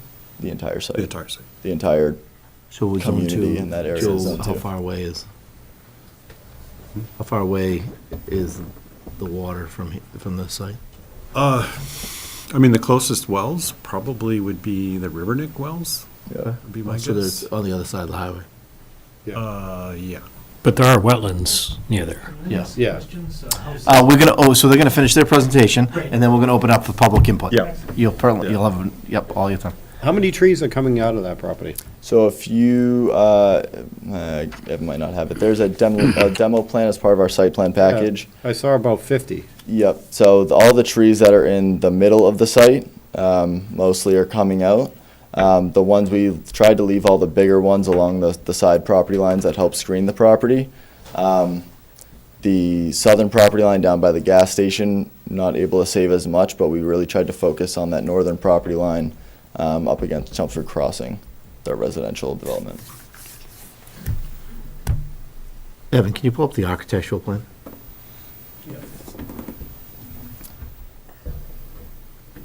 I just got a question on the architectural plan. Sure. Why so modern of a structure looking versus it's in a residential neighborhood, it's Chelmsford, it's like, are they trying to poke the bear? No. So actually, what they asked me is, what would you guys like? Okay. And so what I told them was, I said, let's approach the board with what you build and what you would like, and let's allow them to comment back and instruct us on what they would feel comfortable with. Okay. Their general gist is this is what they like to build. But they said that they are open to anything that would be amenable to the board. They do have a design packet that they kind of have to remain within. Yep. So So is this their look at other places? Here are some of the other locations. They've built one in Haverhill. I don't know if this particular developer built, I just drove by one down in, I believe, Foxborough. It's the same building. I'm not sure if it was this developer or not, but I know they're doing one in Haverhill. Yeah. The reason I just say this is because I think It is very modern. Chelmsford is trying to look, there's a lot of talk about architecture in the camp, in the town, and I think this is going 180 different direction. And I think you're gonna get a lot of pushback from this Right. look. So like I said, my goal was to get that feedback from the board, so we can kind of instruct what, to the applicant and the architect, what you would like to see, and let them come back with something that's more in line. Yep. I did not want to guess at what the board would like to I see. mean, I know you got a gas station, two buildings down, and then you got then we go right into the hotel, and so. Yeah, the gas station's actually directly next door. It's It's in a 40 building. feet away. It's right there. Oh, they're right next door? Yep, Yeah, it's right next door with the hotel behind it, and then you have So, Chelmsford yeah. Crossing, and then you have some, Okay. Yeah. other commercial buildings. Also, where the vacuums or whatever are, I've seen it other places where there's like these gigantic blue arms that go up like 8 feet in the air and then come down. Is it gonna be something like that? Like, what is So, that gonna look like? So what they are is they're basically just the vacuum hoses. The vacuum units themselves are off on those pads that you can see. In the front? Do you have a view that shows what they look like in profile? I don't believe I submitted it, but I can send one to the board. If you would, yeah, because that would be a But I concern of believe what mine you're also. talking about is accurate. It's basically what you see is the two arms coming off, Yeah. and that's the hoses that you can use on either side of the parking lot. Yeah, I mean, the ones I saw, quite literally went up really high up Oh, in yeah, the air. there's a new group that's out there that it's putting a lot in. Yeah, and I'm just thinking that's just not. And are these constant flow vacuums that are constantly, or are they per, there's a car wash that's out there now that they're automatically all going, and they constantly, and it's a constant flow. I'll have to double check with the applicant, but my understanding is that it is per use. So you'd have to use. turn on the vacuum, and And it's not free vacuum, is it free vacuum, I'm not. or it's per, I you do pay not for the know. vacuum? I do not know that, but I can get that answer back to the board. Is there such thing as free vacuum? Yeah, so There is on there's a some. new I'd like to know car where they wash are. out there that they, new Well, car actually, wash, you pay there's for the one car that I wash. saw, it says free vacuums on it, but there's also a pay station for the vacuums, so. But there's new ones that But are around towards Boston that you pay for the wash, and the vacuums are going constantly in, and it's free vacuum. I would have significant concerns about that. Yeah, Two fronts. It's noisy, it's like a large Traffic blow dryer. increases and, That's what I'm just concerned about. yeah. So I just saw that, so, okay. I had a question about the snow storage up on the north side. Sure. It seems very narrow, especially with all of the landscaping that you've got up there.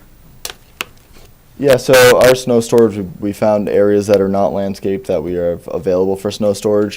Typically, we include a note, I believe we did here, that any snowfall or precipitation in excess of the allowable snow storages would have to be removed from the site, so that it does not create a safety hazard, and they're not trying to put it somewhere where they should not. But if that note is not there, I'll make sure that it's added. Okay. Do we want to read the letters now? What the Yeah, town why don't I thinks just go so through far? them quickly, and I'll read the salient points. I'm not Yes. going to read every word here. I have a letter from the Board of Health. Upon approval from the Board of Health for the requested hearing, this project must meet the requirements pursuant to all DEP regulations in the Town of Chelmsford General Provisions, Chapter 201, Board of Health, Article 10, model floor drains. And there's a copy of the regulations attached to the letter. You've probably already seen one. I think we just got it yesterday. Fire prevention, I will read it, it's the usual fire prevention letter. Has reviewed the proposal for the new building at 191 Chelmsford Street and finds the following: the water supply, including the required pressure and flow, shall be confirmed by a current water flow test performed proximate to the site with all calculations submitted to the department for review and approval.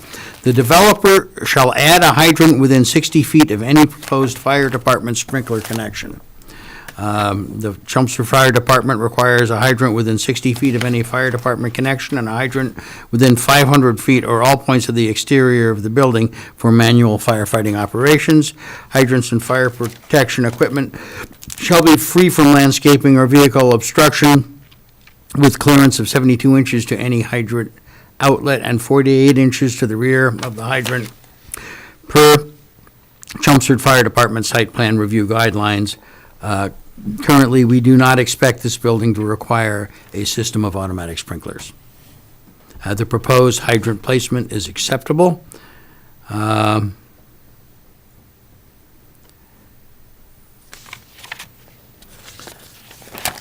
Okay, this configuration is acceptable in the particular plan because of the relatively low hazard classification of the building and its proposed one-story site. This is referring to the lanes and traffic for the fire equipment. Snow storage shall not obstruct or impede fire access roads or turnarounds. All exits shall have sidewalks to allow a continuous path from the exit that leads to a public way. The dumpster location shown on the plan is adequate.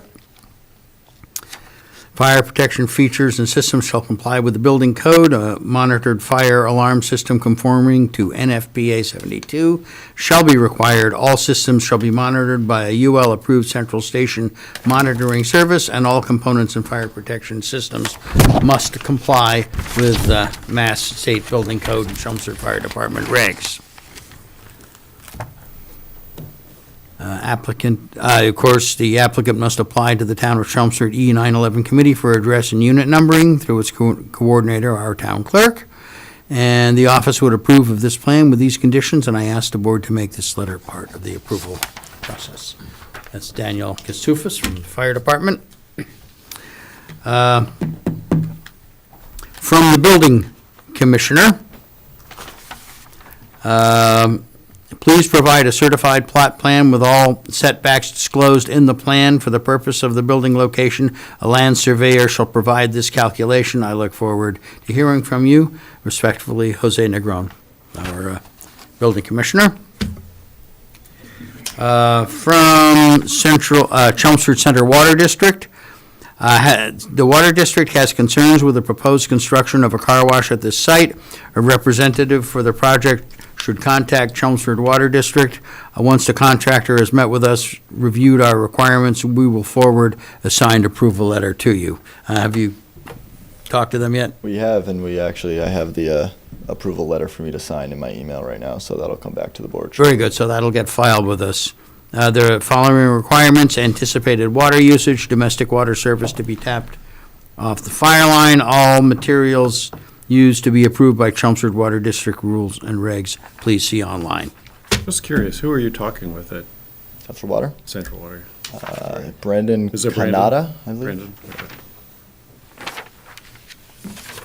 And finally, from the Police Department, no concerns. I believe there's a DPW letter as well. Unless you, I haven't, is the Did you see a DPW letter in here? I don't know, I thought, I received one in my, okay, I thought I saw one. Let me It see was if- sideways in my, it was sideways. I one stuck out because I love it. I have it on the screen. Okay, yeah. Sideways. All right, so are there any other concerns on the board at this time, what you've been Yeah, I've got a presented? couple things to note. I noticed on here that there are Cape Cod berms. Mhm. I would prefer granite curbing. All the way around? All the way around. Yeah. To contain the stormwater, especially if you get plows going through those. Do you prefer vertical or sloped? Sloped. Sloped, I think, Yeah. would be fine. So I'm using sloped wherever the fire apparatus approaches, per the request of Captain Kuchufis. So we can just maintain a sloped granite. The only place I would not is against the sidewalk where I'll have vertical, if you mind, concrete in that location. Yeah. Just monolithic, so it gets poured with the sidewalk. Yeah, that should be okay. Yeah. And then the other thing is, I noticed that there was a traffic memo Correct. attached. Thank you for that. One thing that surprised me was that it actually showed a lot more peak hour trips than I was expecting it to be. So, and I will preface, I am not a traffic engineer. The rundown that I got was these codes that they have for motor vehicle washing facilities are not dry and cut and dry. So there's a lot of estimation that they have to do. I know our original informal meeting, what we told you was we anticipate a lot of our traffic to come from people that are already driving Chelmsford Street and see us car wash, or they're go in a market basket and they're, I'll drop in there. What they found per ITE is that approximately 25% are pass-by, which would be the people that are going somewhere and they stop in, and 75% would be direct trips. That's per ITE. Part of the experience of the applicant, maybe a little different, but, we give you what ITE allows us to give you.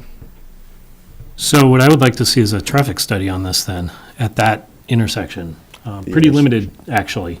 The intersection of our property or? The intersection of your property and 110. Primarily because you've got a lot of traffic in and out of that one area, and it's directly across from the daycare, the entrance and exits. So if you've got people coming out of the daycare exit going left onto 110, and you've got people coming out of the car wash exit going left onto 110, you're going to have crisscrossing. So I would like to see a traffic study done, very limited to that one area. If that is the board's will, I can certainly. That's basically a safety study on that particular issue? Volume and safety. Okay. Because I've also noticed that the numbers in that table are peak hours only. It doesn't give total numbers. Okay. So it'd be good to see the total numbers, and also that area. Because I don't think the volume's gonna matter too much on 110 itself. It's really just that local intersection. I do know, I believe it did talk a little bit about total volume. I don't know if it gave a number, but it did say that the total increase was less than 5%, which is MassDOT's Well, assessment guideline. less than so- 5% of 110. Is a lot of traffic. Well, it's just to paint the picture of a minimal impact, but I understand where you're going. I understand where you're going. Of 110, yes, but from the current use, it's a significant increase from the current use. Yep. So, Anything else, Chris? nope, that's it. Mike? I'm all set. John? No, I think the chair raised some good points about the architecture, so I would like to see something, an alternative design, but other than that, Well, can we make a statement about what kind of alternative design we Just might what be I interested in? I think that's what they're asking for. No, I agree. I think I was going to throw it up to the board, see what they wanted to. I've I mean- noticed this too. They're all going with that modern, clean look, like. I mean, is that something we want in the town? I mean, you have the right now to take a look at it, so that's the question. If you want, if the majority of the board is okay with that. I was anticipating originally, something that fit in the colonial Yeah. family of Chelmsford that we see in some of the Like facilities. primrose, kind of like a primrose. Yeah, So I do know the that's what I was general. thinking. But again, there's I'm just thinking, immediately. there's a this- bunch of guys sitting around talking about what's gonna look nice. But I know too, like right around the corner here, we have industrial, and you have major commercial, so it's like, okay. Yeah. Yeah, I do know the general gist of these facilities is glass pane with, the curved roof and the high peak on the front. So some of that stuff I don't think can be changed. What's mostly changed is materials and colors that we can hopefully make more palatable. More, not, I think what was presented was, kind of more of a fluorescent car color. So, if we have recommendations on maybe colors that you would like to see or to a kind of veneer material, that's stuff that I think we can address.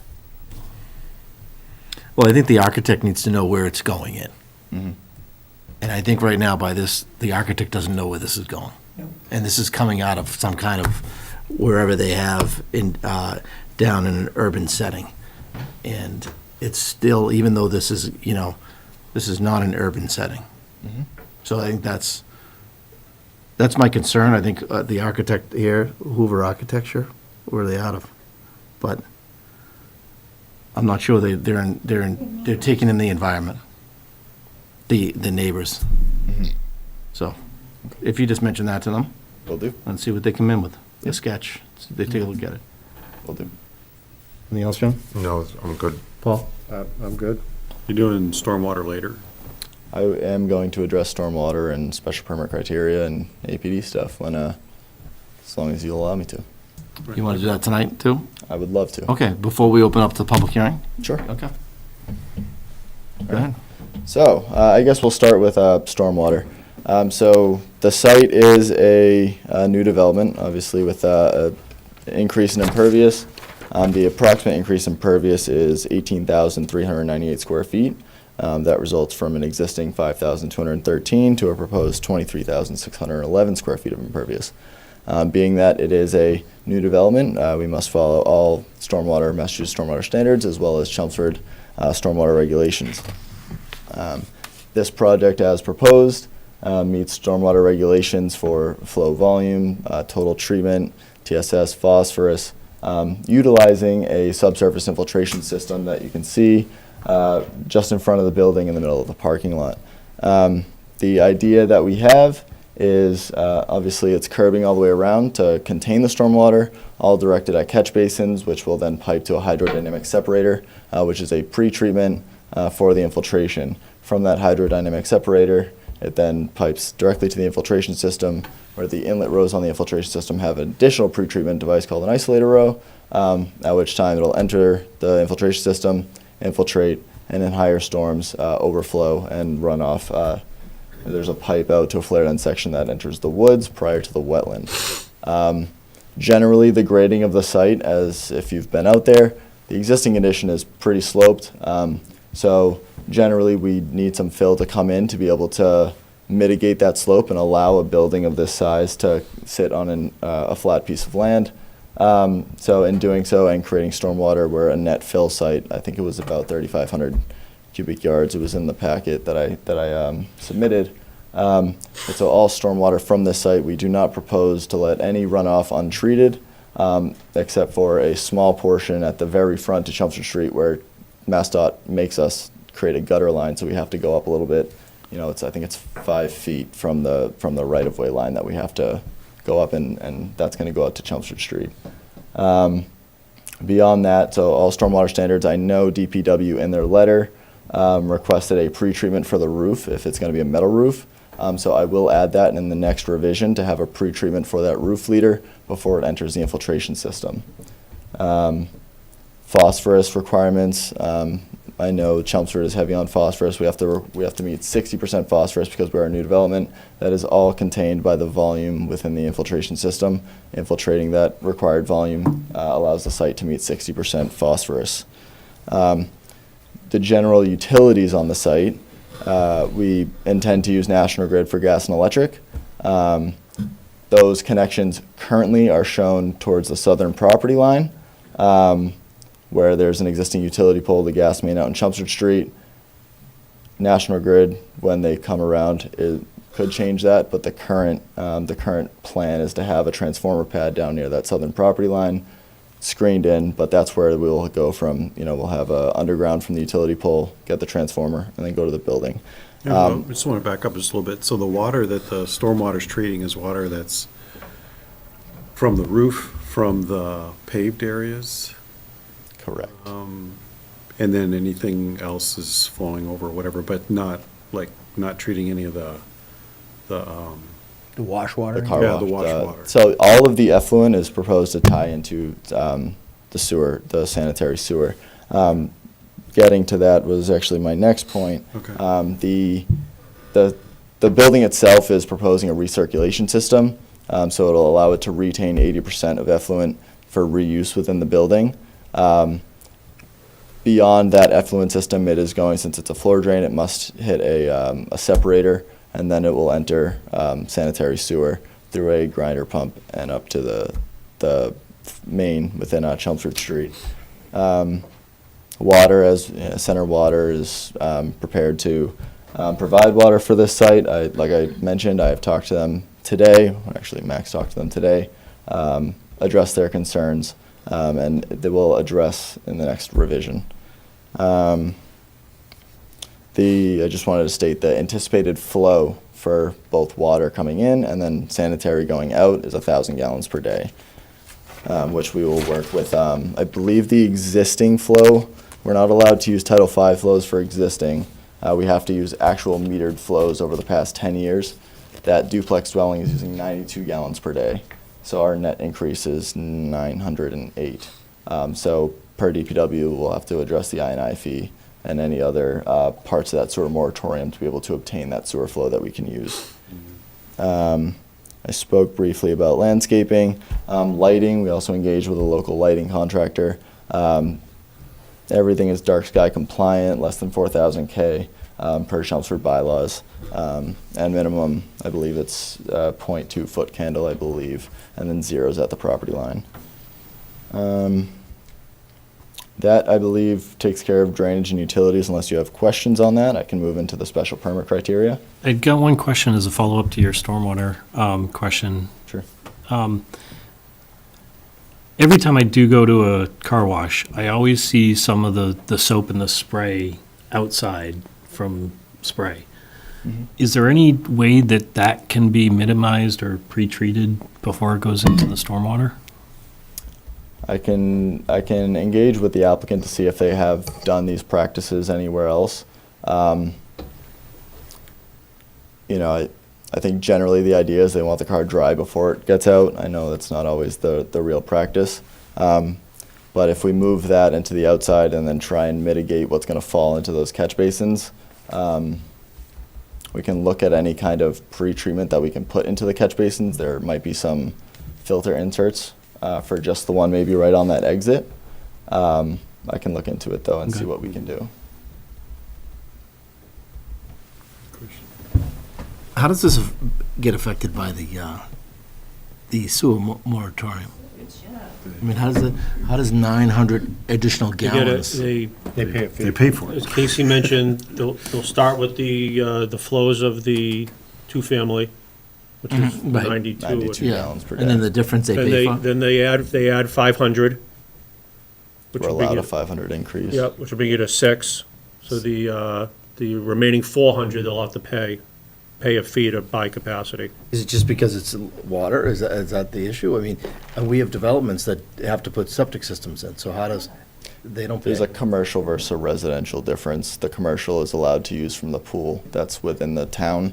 Okay. So commercial facilities that are permitted for significantly more than they're using, I believe you can basically obtain it from those types of facilities.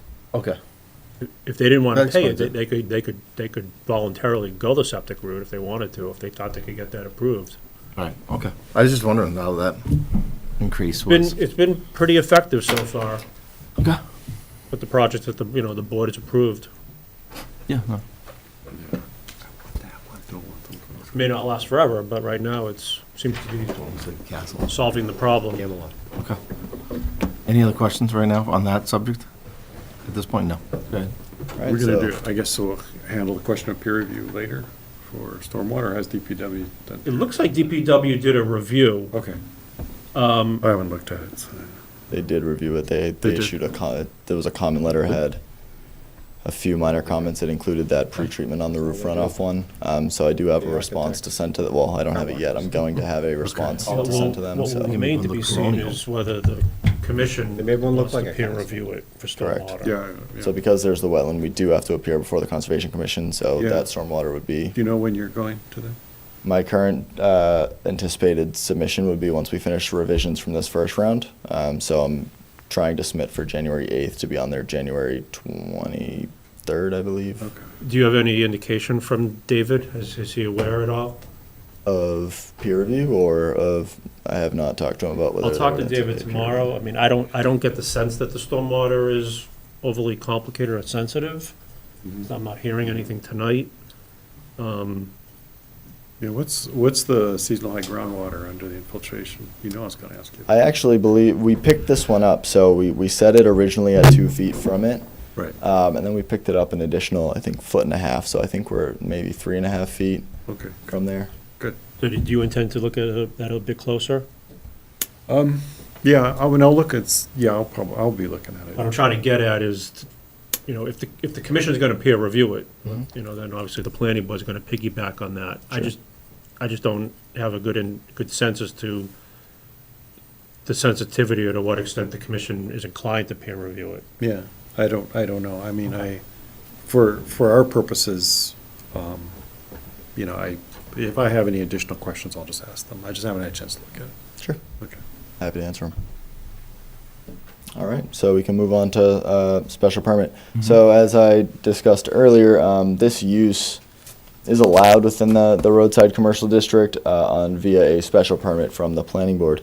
So there are several special permit criteria that we must meet or exceed, and I will run down those. So the first one being social, economic, or communities which are served by the proposal. So the existing use of a residential property converting to a commercial property kind of moves into the split tax rate that the town uses, residential being the lower portion and then commercial being the higher. So moving the property from a residential use, the lower tax rate, to the higher tax rate helps basically the tax base that the town brings in. And then also the community that we're proposing this in is the roadside commercial. By definition, it's a general commercial district which is high generator of traffic. Although, and Chris might argue this, but we are not generally a high generator of traffic. Car washes thrive in that area. That's where they want to be. They want to be where they are seen. So we believe that introducing a car wash to this area could serve as a convenient place for someone to stop, or just something that people can use in the area. We're also right next to the 495 intersection on 110, and down the other way you have Route 3. So it's a convenient location for people to converge. Traffic flow and safety, including parking and loading. We did go into this a little bit about the traffic flow, but what we didn't talk about was the existing. So the existing building, it has a driveway on either side of the building, and it's actually pretty tight to get in and out of. It's basically people backing into 110, which generally MassDOT no longer allows. So it's mitigating a safety hazard of who lives there now and the access that they have now by consolidating those two curb cuts into one curb cut, two-way stop controlled. There will be no backing out into 110 any further. And then on site, we have full fire access. Fire has provided a letter. We've worked closely with fire actually to make sure that they're okay with this access that we've provided. And then we also provide what we believe is going to be adequate parking, with the town not having a defined requirement for this. It's more on the applicant to ensure that we have parking. I think we've proposed more than adequate, but this is what he believes he needs for the function of his business.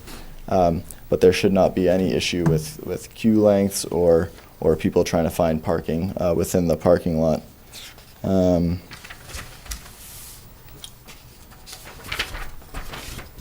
Adequacy of utilities and other public services. So we spoke about the sewer moratorium. There is adequate sewer that we can access. We have to buy it from basically the town fund, and we will work with DPW to ensure that they're perfectly okay with our anticipated proposal. National Grid electric and gas we propose to connect to. There are no known shortages that they're encountering. They have not engaged with us to tell us that they cannot provide electric or gas. And then the net anticipated water usage, like we said earlier, 1,000 gallons per day. We did talk to Chelmsford Water District earlier. So they are perfectly okay, and I have an email sitting in my inbox for me to sign so that they can provide that back to the board. Neighborhood character and social structures. We do understand that there's a residential, by definition, property next door. It is generally commercial in nature. It's an assisted living facility. It's not, a subdivision. It's not a congregation of condos or homes. So the area that the property generally sits in, again, is a roadside commercial. We believe that this use fits that roadside commercial district. The definition of roadside commercial is exactly what a car wash wants, which is a generator of high traffic. Additionally, the existing structures, I believe, are far less, they don't meet current zoning standards via use or setbacks.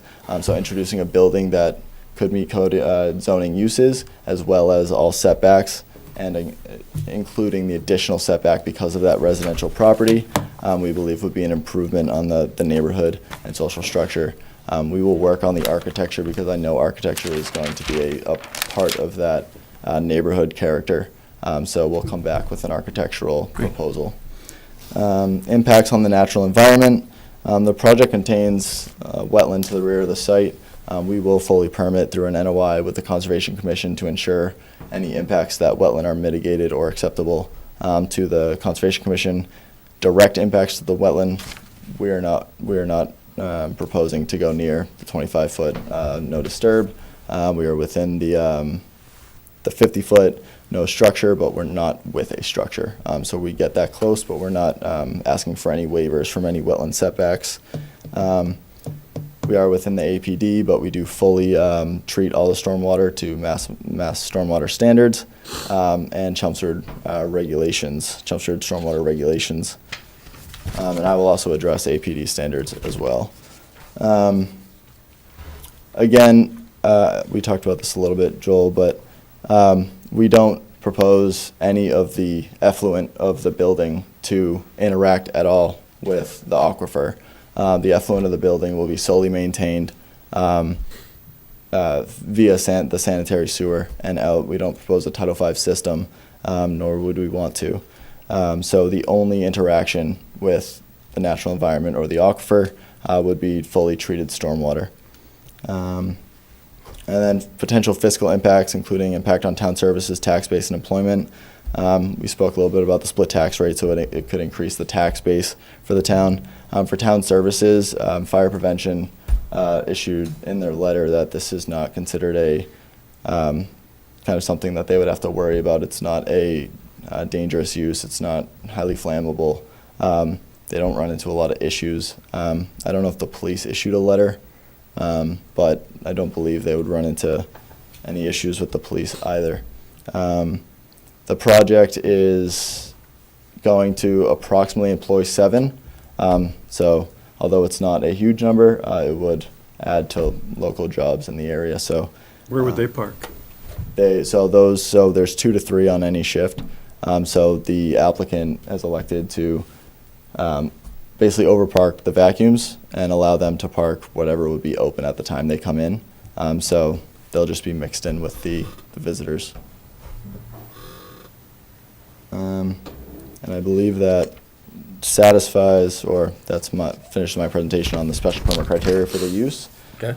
We could discuss that, or I can go right into the APD stuff. Is there any way you could put like 1 or 2 or whatever, tuck up some parking spots for the employees? So separate out and designate employee parking spaces? Yeah. I can speak with the applicant, and we can try and figure something out. Yeah. Sure. And continue with your presentation. So we can move on to the Aquifer Protection District. I think typically when I'm before you for the Aquifer Protection District, it's for the impervious requirement. This one is actually the first one I've been before you for the use. So this use is a regulated use through the Aquifer Protection bylaw. So that requires us to meet all of the special permit criteria that is set forth within the Aquifer Protection District.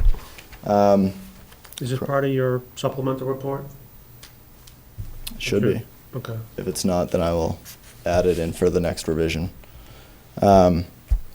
So criteria A is the use shall not during construction or thereafter adversely affect the existing quality or quantity of water that is available within the APD. The use itself is connected to sanitary sewer, so none of the effluent will interact with the actual aquifer. Anything that will interact with the aquifer will be fully pre-treated and then fully treated prior to discharge, and then anything that comes out of that infiltration system is already fully treated, so anything that washes out to that wetland is clean water. And again, we spoke about this briefly earlier, but to my knowledge, the closest wells are in the River Neck Road area, so we are not directly adjacent to any of the wells. There's just the wetland systems that we will have to fully permit through the Conservation Commission. I mean, to some degree, the distance from wells doesn't really matter, only in the sense that aquifer protection is based on geographic, basically a map. There's a map of what's considered to be the aquifer protection district. That's why there's the word district. So if you're in, then your APD applies to you. If you're not in, it doesn't apply to you. and where the wells are or whatever is maybe of interest, but it's not really relevant. Agreed. And We can't even decide. We can't even decide whether somebody's in or out. The ZBA can do that. The applicant can go to the ZBA and say, give them evidence that, hey, we're not in APD, and so then they can say, okay, you're not in. But we can't even decide that.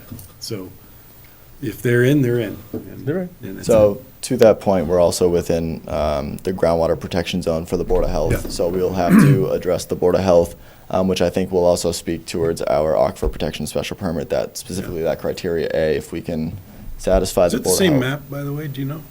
The I the would map hope that so. Board of Health gave me is the Zone 2 wellhead map and the Okay. aquifer Different name. protection Okay, district. good, yeah, no, I Just a know. different it's- name on it. And that came after the APD. Yeah, oh, yeah. The GPZ came after the APD. Just saying. So criteria B, criteria A is mainly going to be satisfied through that Board of Health process, I believe. If we can satisfy that Board of Health process, that criteria A should be taken care of. Criteria B, the use shall be designed to avoid substantial disturbances of the soils, topography, drainage, vegetation, or other water-related natural characteristics of the site, which are likely to adversely affect the existing quality or quantity of water. We are a fill site, so there is a change to the topography, but separating us from the groundwater, I believe, will not be an adverse effect, as well as all the stormwater on the site existing runs off untreated and infiltrates either directly to the groundwater or hits that wetland untreated. And there is, 5,000 square feet of impervious that is running off. All the stormwater that we're proposing will be fully treated, so any interaction with the aquifer is fully treated. And again, we're pulling the site away from the groundwater, so we don't believe that any of the disturbances to the soils or the drainage patterns would adversely affect the aquifer. And then criteria C, the use shall be designed to meet state and federal drinking water standards at the property line. The use itself does not propose any interaction with the water available within the aquifer. Again, that's out through sanitary sewer. The only interaction of the aquifer is via treated stormwater as required by the stormwater management standards. Within a Zone 2 wellhead protection, the stormwater management standards require you to have at least 44% pretreatment prior to any infiltration or discharge. And in that sense, I believe we're up over 60% at least before we even hit the infiltration with additional pretreatment attached to it. So So are you suggesting, this is all new territory when it comes to uses in the aquifer protection, are you suggesting there's a distinction between the use and the stormwater? yes, the use would be the effluent that's within the building that's exiting. The stormwater is just what's falling on the site and traveling through our drainage system. But that's why I asked about the spillover from, because they're treating them very separately, but if there is soap coming out. I mean, I just wonder to what extent that's the agreed upon interpretation. I don't know. It's logical. Because the aquifer protection treats stormwater, seems to treat stormwater very specifically. Right, well, the Mass Stormwater Standards basically require that within a Zone 2 or any other area similar, you have to have adequate pretreatment, which is basically what we've designed to meet and exceed. And we're showing that in our standard 4 calculations that have been provided in that supplemental data report. And the very last special permit criteria D, is just that the use shall utilize best management practices which are available for the proposed use. We've gone into the BMPs that the drainage is using, the infiltration systems, hydrodynamic separators, isolator rows, catch basins with hoods.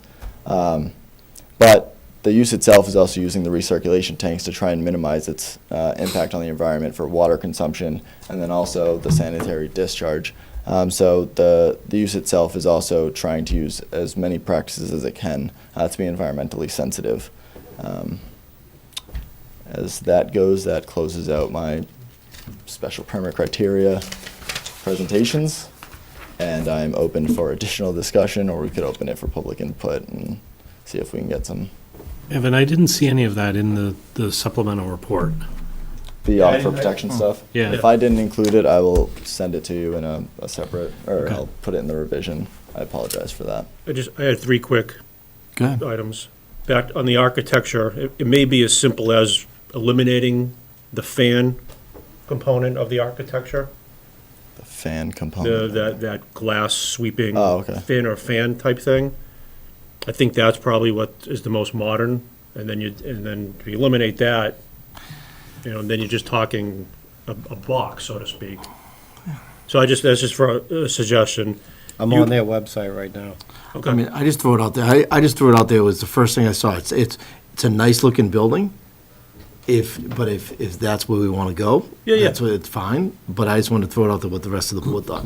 Right, I'm just picking up on the board. If I you take- originally thought it was going to be that we're taking down a home. They were going to make it look like, This is all they do. But That's all they do is car washes. so They're that's out the of reason I brought it Colorado. up. So And they probably have. They can make it look like a castle. Yeah. What about a barn? we don't want a castle. Yeah. Barn-like A barn-like But then you structure. look I think a online, barn-like structure There's a lot of works. there's a lot of stuff out There's there. one that in- I would- there's one in Revere that's a red barn. I wouldn't do it. On the car wash itself, you had mentioned a specific technology that may be new to Chelmsford? A belt Oh, something? yeah, I'm not sure if there's an existing belt-fed car All right, wash. so There might be one my in North comment here is that Chelmsford, it may be worthwhile to provide the board some additional narrative description as to how this car wash is different than the others. That may speak to if it's going to have a certain type of draw. That's what the bubbles look like. They have And belts. third The bubbles have comment, the belts. third question is, car washes have the upgrades on the finishes, and I don't know if any of those finishes have PFAS in it or not. Okay. But that's likely gonna be a question somewhere along the line. We can address that. It is classified as a HUPL, probably because of that. That would look A Lup- land use higher Luppel? potential, Yeah. yeah, Luppel. Sorry, LUPL. Okay. Facade on the ends, Which we also did provide, Again, no. I think that's standard 5 within the package to address Yep. any long-term pollution prevention. And to Chris's point, I've seen car washes where before you enter the garage, they have a large, like 55-gallon drum, and they're putting soap on the car. And that is not roof covered, so it spills down and then washes out. You mean like a pre-wash before? Yeah, you they're enter the doing it by building? They're recollecting everything, so it all starts inside the facility. Correct. But there are washes that are pre-washing even before the car wash, But before you get to the belt. I just went through a bunch of the designs, and it looks like it's all inside. Especially the So we belt-driven can one. mandate that, can't Yeah, we? yeah, Put yeah, that- we can that- I was prohibit gonna say, it, that but- could but- easily be conditioned if Yeah, that's I would something just the board's ask interested in. the operator if that's part of their practice. If it is, they can just Not put that a I roof know of. over it. Yeah. So we'd be happy to work a condition for that as well. I don't think there's any interest in doing Well, I mean, Toll a cow. part of that goes to finding out how that actually works, the whole belt and to the door, if the doors come down before the Yeah, water it's all starts. good information. Yeah. Yep. provide a narrative on the way it functions. Any other questions from board members before we open it up? Chris? No, Mike? Nope. You guys are all good? All right, if you don't mind, we're going to open up to public hearing and get some of the additional people to talk. How you doing? If you could just mention your name and your address, it'll be great. Jack Alexander from 9 Stedman Street. You guys addressed most of everything I had to think about, so I'll just go Yeah. quickly through what I got. I was concerned mostly about the school across the street, the impact with the environment that's going to cause, the extra noise, the extra fumes in the air, the chemicals that get released and sprayed around. Like if you've ever sat over at the 110 Grill while the car wash is going on, it's disgusting. You know, it blows right over your food, and it's awful. You can't be there. It's not a good place. The slope on the land, the construction that's going to have to be done for that is significant. That's going to be a big change to that environment. Golden Cove Brook runs right through the bottom of that land, and that floods right into River Meadow Brook, which goes right into, it's part of our aquifer. I know you've addressed the aquifer things, but this is a real brook, and this is going to get pretty well destroyed, I think. Well, you'll find out. I think the traffic is going to be very significant.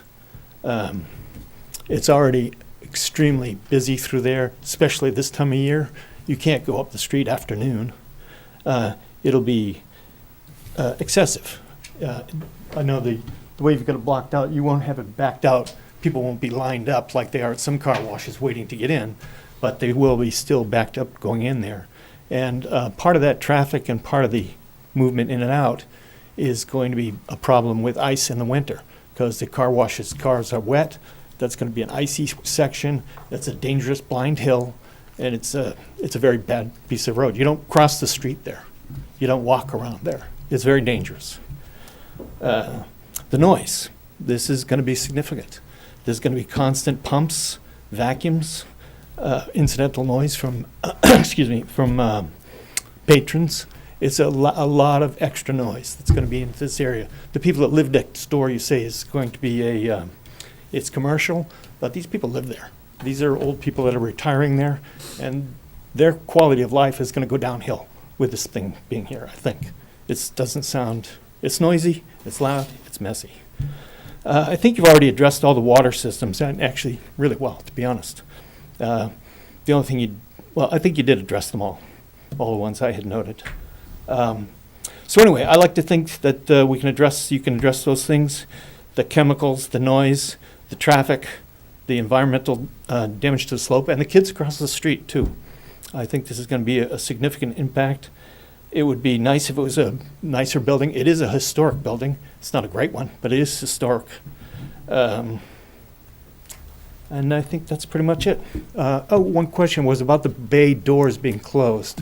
I noticed most of the car washes now do that, partly because it does spew a lot of fume out into the area.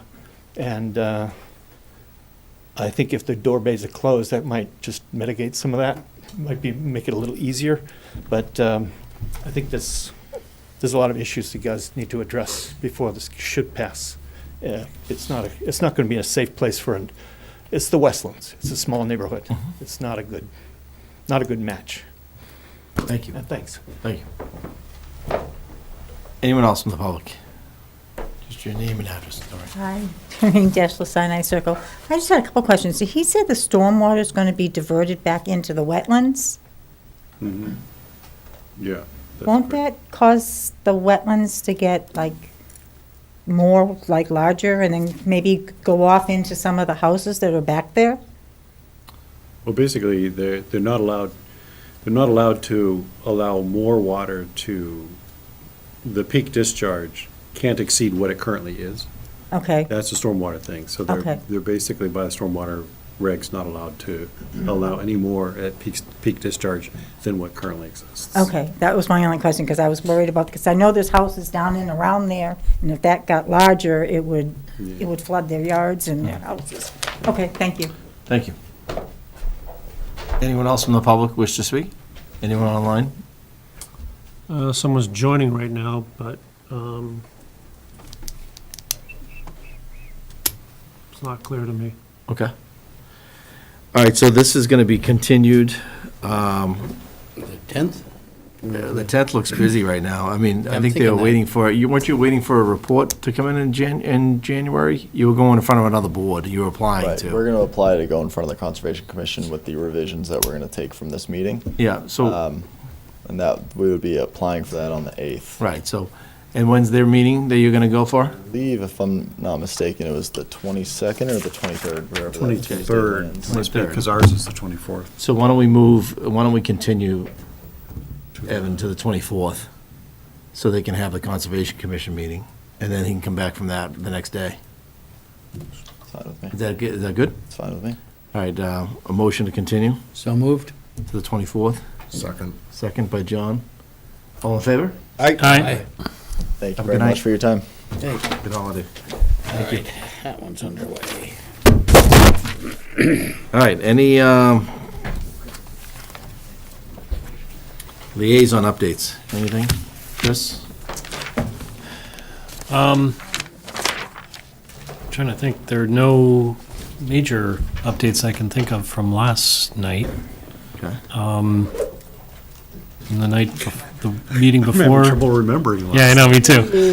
That's my great. Yeah, I don't think there are any major updates that I can think of, other than the parking issue that Joel mentioned on Brick Kiln, Okay. but that was it. But unofficial liaison update, I went to the Board of Health Okay. meeting.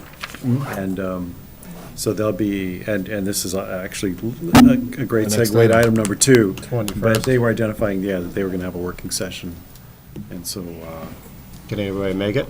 give them inputs to John? GPC. I should be at Board of Health on, It's 10 o'clock on the 21st. I'm gonna have a tough time with that. I may Can't be commit. to. I could be dated. Joel, are you interested? Yeah, I was planning on being there. Oh, okay. Joel, do you want to be there? So you represent the planning board? All right, That so, would provide Excellent. some all continuity right, as so well. then we'll jump to that. Perfect. Any other liaison, so that's for the board, that's item number 2 here. Also, I was at the Water District meeting today. Yeah. Just because we wanted to, as individuals, we wanted to express our displeasure with the release of Andy Reid.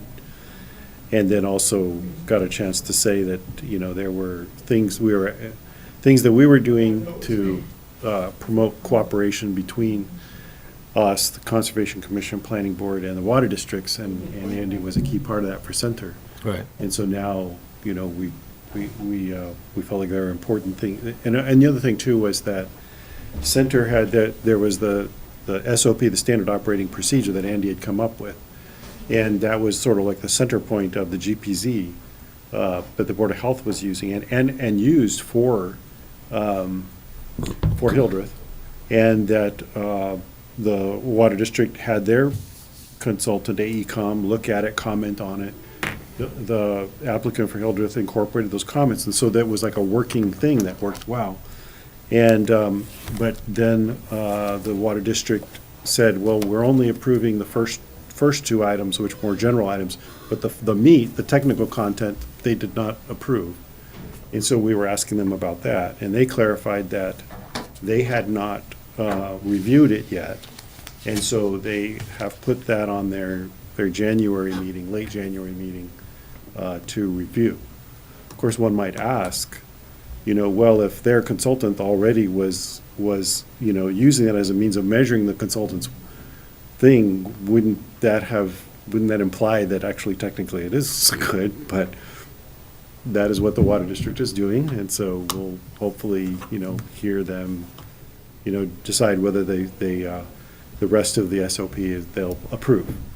Mind you, the other water districts have already said, we fully support the SOP, so it'll be interesting to see how that all works out. But I nonetheless. did not realize Andy was no longer there. Yes, Andy is no longer there. So, anyway, I'll be unofficially attending, at least for the near term, the Center Water District meetings as well. Okay. Because I feel like we have Great. definite interests there that we need to make sure are heard. Just if I heard you correctly, are you saying that the SOP that the Board of Health incorporated, Yes. that the center commissioners didn't approve in the entirety? Yes.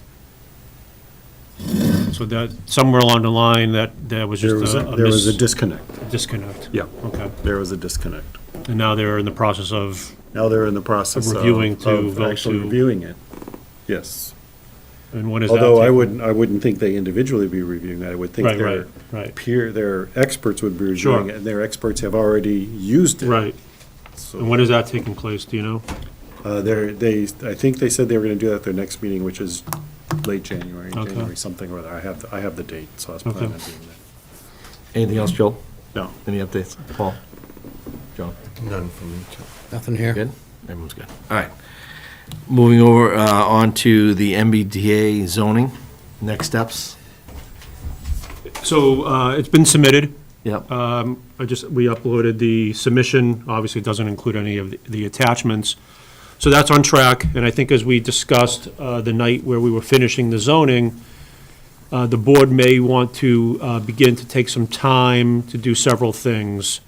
One, begin to develop a PowerPoint presentation that will ultimately be used for FinCom presentation, Select Board presentation, Planning Board public hearing, and ultimately town meeting.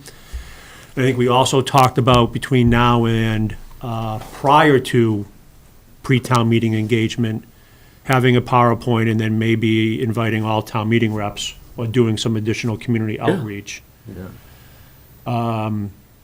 So a couple ways we can do this, we can attempt to put this on an agenda and have the full board try to create something, or maybe appoint a subcommittee who takes the first crack at preparing a PowerPoint and then brings it back to the full committee.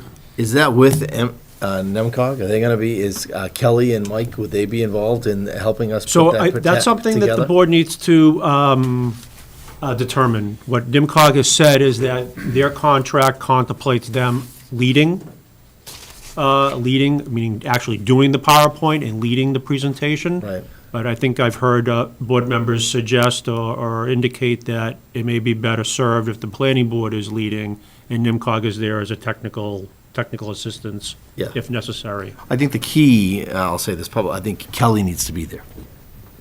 If we're going to go down this together as a partner, she needs to be at that event that night. Yeah, so we can communicate So, that. would be great, because, I mean, she's Yeah, very I mean, there's a clear, variety of distinguished. meetings, so whether Kelly can make all of them. She can present very well, so that Yeah. when questions come through, and it's credibility immediately, so I think that'd be great to have her there. But no, I do think that, I think it would be nice to have them help put together the PowerPoint, but I think it should be presented by a planning board. The planning board should be Right, I presenting. think that appears to be the consensus. But that's what I'm saying, can we have them take a draft at the PowerPoint? for us?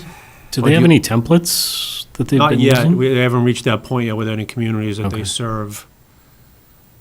I think what may be best is maybe planning board members maybe brainstorm what each slide, if you guys email to me, or we can put it on an agenda, and either, if there are 10 slides, what are the slides that the planning board would present? Because as you know from experience, what the planning board would present to town meeting isn't necessarily the same level of detail that NIMCOG has been presenting.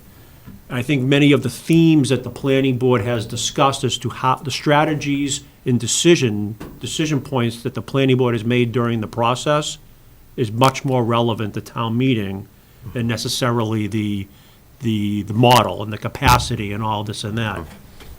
But I think that's where the board members, based upon your experience dealing with town meeting and the questions that are asked, if we can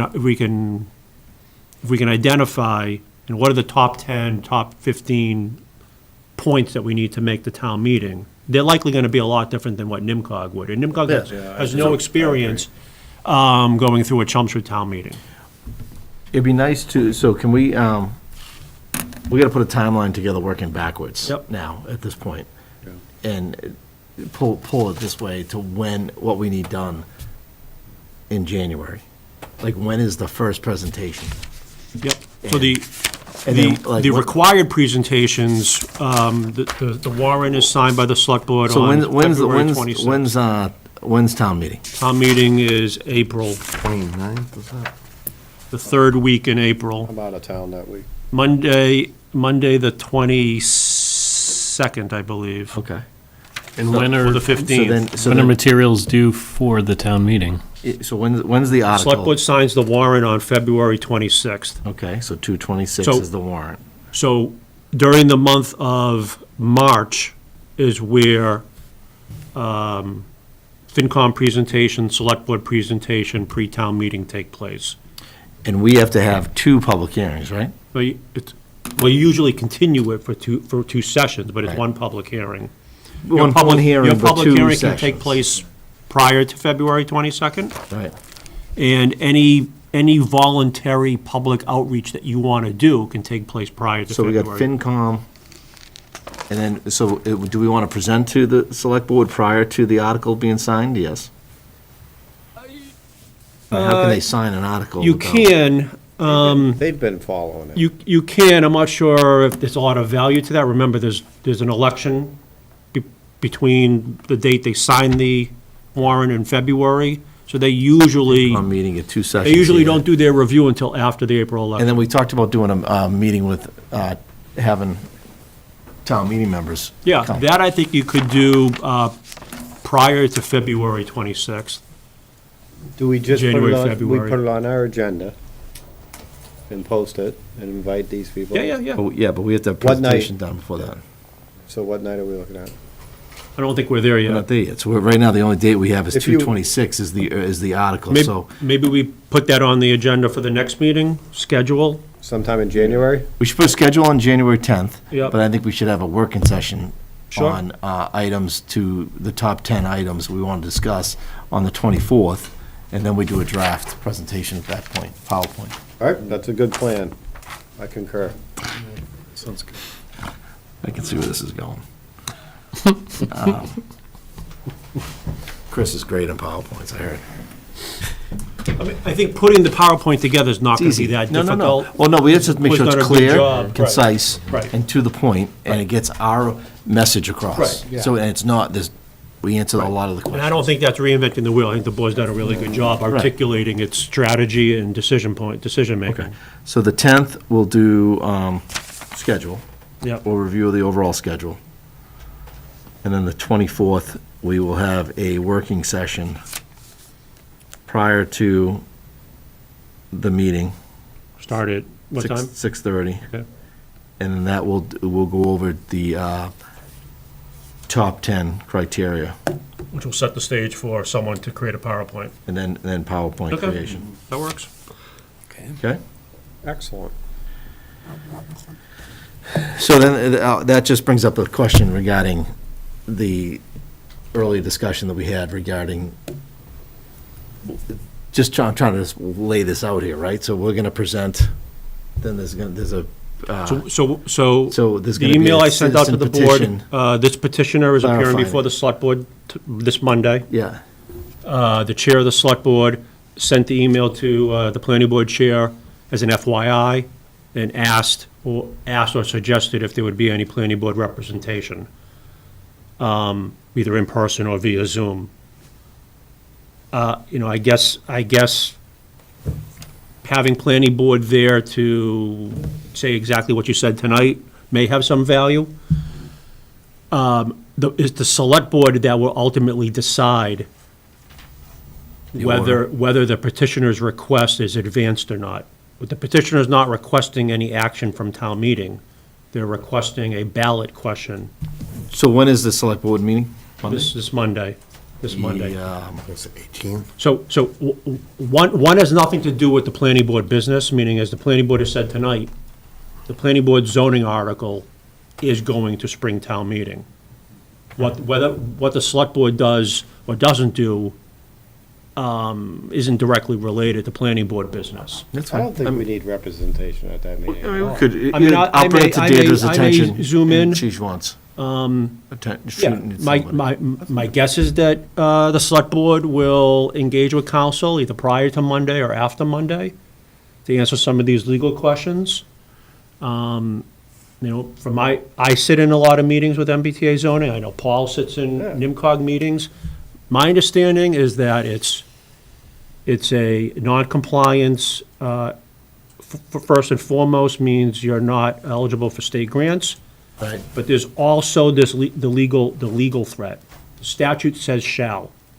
Yeah. And the state has made it very clear through the AG's office. And this was a lawsuit brought by a housing group. Yeah. Nothing to do with the state No, at I agree all. with that. I So think- those- We need to get rid of this minutia, because Those it's are just going to items that, confuse those are people. items that I think the select board's going to want to hear definitively from council. I'm not going to be, I'll go to the meeting and I'll lay into whoever's bringing this in I'm front of not- us. But that's not. Because all it does is muddy the waters, and But I don't it's think it's, ridiculous. I don't think it's clear, though, what the mandate is. So Well, this I would what like, Paul I would can- like Paul- Paul to Paul tell can- us what Paul can tell exactly us the mandate exactly. is. And is it, what was brought up tonight, just the mass, is it just the mass funding for the housing? So, yeah, Because a lot of this is gonna my be out there. expectation We is gotta that answer this It's, now. all I know is that it's expanding. From what I heard the governor speak this week, not a month ago after that decision he was talking Yeah. about, she's expanding it. She's Yes. not contracting it. No, I agree with that, but. More and- funding is and- gonna be and on there's the 4 table. towns, now there's 4 towns that have Spoke already this been week, approved. not before. She knows about that decision. she wouldn't have spoke this So, week. but you're getting all upset, but we have to. It's a waste of but time. Here's the deal, if you think it's a waste of time now, can you imagine how much is gonna grow and how much fog of war is gonna be out there? Well, when we in have April? this stuff in front of us, No, but when you. that's minutia. Hear me out. Not So, minutia. hold on. You said So, the excuse me. state was suing Holden. The state. It's not the did state. Doreen. It wasn't the Exactly, state. it wasn't the Doreen. state. This is what my Yes. point is. Doreen. The state did not sue Holden. It's Dorian, we're having this discussion internally. Paul, don't engage. Well, it's not a public hearing. But she's right there. I understand that, but I know that you, I told him he shouldn't be, he shouldn't be doing that. That's why I'm saying. But it's just gonna get, we gotta answer these questions because in April, it's just gonna, they're gonna multiply. So if there's 3 or 4 I town might meeting not be the reps right now- guy for this, that's all. No, there might be this, I'm just trying to say, there's gonna be, you see things at town meeting, how it just, someone comes out with this, an idea. I think those questions are We going have to to answer begin to all be of it. answered at Monday's Select Board's meeting. All right, we have to I don't- answer all of them Meaning, the before we planning get to board doesn't April. have the definitive answers. It has to come from town council. I agree. Right. And that, well, I'm just trying to say, we have to answer all these questions before we go into that. Correct. Senior center. Yeah, in April. definitely what Totally he agree. brought up earlier. And that may be a slide. That's right. So we have to work on that. All right, so we got that done. All right. Anything else on MBTA? No? Okay. Annual goals, I think we should push this off till, maybe the working session. Annual or- goal is to survive the year. Right. So we can maybe push that off to the 10th? Can we put that on the agenda for the 10th and let Sure. Deirdre lead that one? Any other new business? We got a couple of meeting minutes to approve. Any new business for Well, us? on the new business, Paul had issued a letter with regards to the applicability of certain things that we can consider, or things that we should not consider.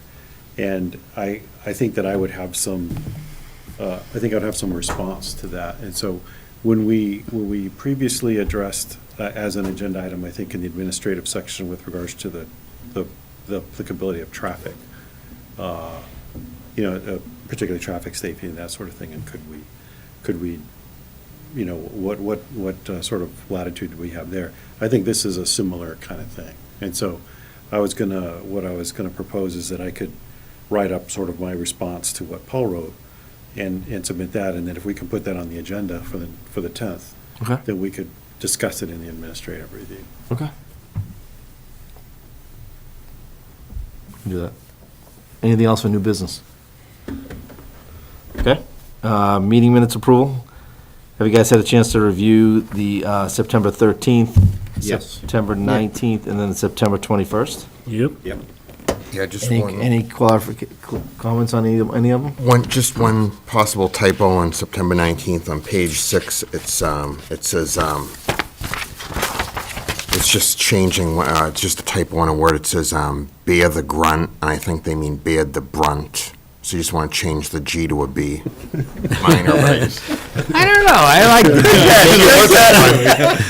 And the grunts. Evan, we can have that done? Yeah. Okay. There was one other one on the Gear 19th. the grunt. Towards the end of public comments, it said precinct 11 town meeting rep, and it actually said no name or insert name here or something like that. Okay. Should probably make sure the name is Yeah. added. We can get that name. Yeah, what Becky does is she reviews this part of tonight's meeting tomorrow, Yeah. Yeah. so she picks up on the revisions. Takes all the swear words out. Anything else on the 21st? No changes on those? Nope. So, can I get a motion to approve the 3 meeting minutes? I would move that we approve the minutes of September 13th, September 19th, and September 21st of 2023. I'll second that. Okay. Before you, all in favor? Oh, wow, it's with noted changes. With noted changes. All in favor of the approval of the meeting minutes? Aye. And I'm abstaining because I didn't get a chance to review. Right. And then, the one item that we did skip over before Paul does his final suggestion, motion. The rules and regulations and policies and procedures, do you want to discuss that at the next meeting? Well, I just wanted to mention that Final, that right? is final. Yeah. It would be good to get it online, like I Yeah, suggested. I don't think it requires a vote. I will, You'll put it online? Yep. And then we'll close that item? yep. And make sure to take the Well, link you'll- that's you'll- currently there out, Yes. because it goes to the old ones. Are we keeping it as a running item because we wanted to address the regulations next? Or do Yes, you want to it's take it still- out and then put it back in at that point? Are you going to be ready for the next meeting? Well, if I had to, what I would. The agenda items are standing. It's just It is a gonna- standing item, gonna okay. roll. Yeah, All right, let it roll. okay, yeah. Okay. So this is our last meeting of the year. We made it. We survived the year. So happy holidays. I'd and, like to make a motion to adjourn. Motion to adjourn, second? Yeah. All in favor? Aye. Good night.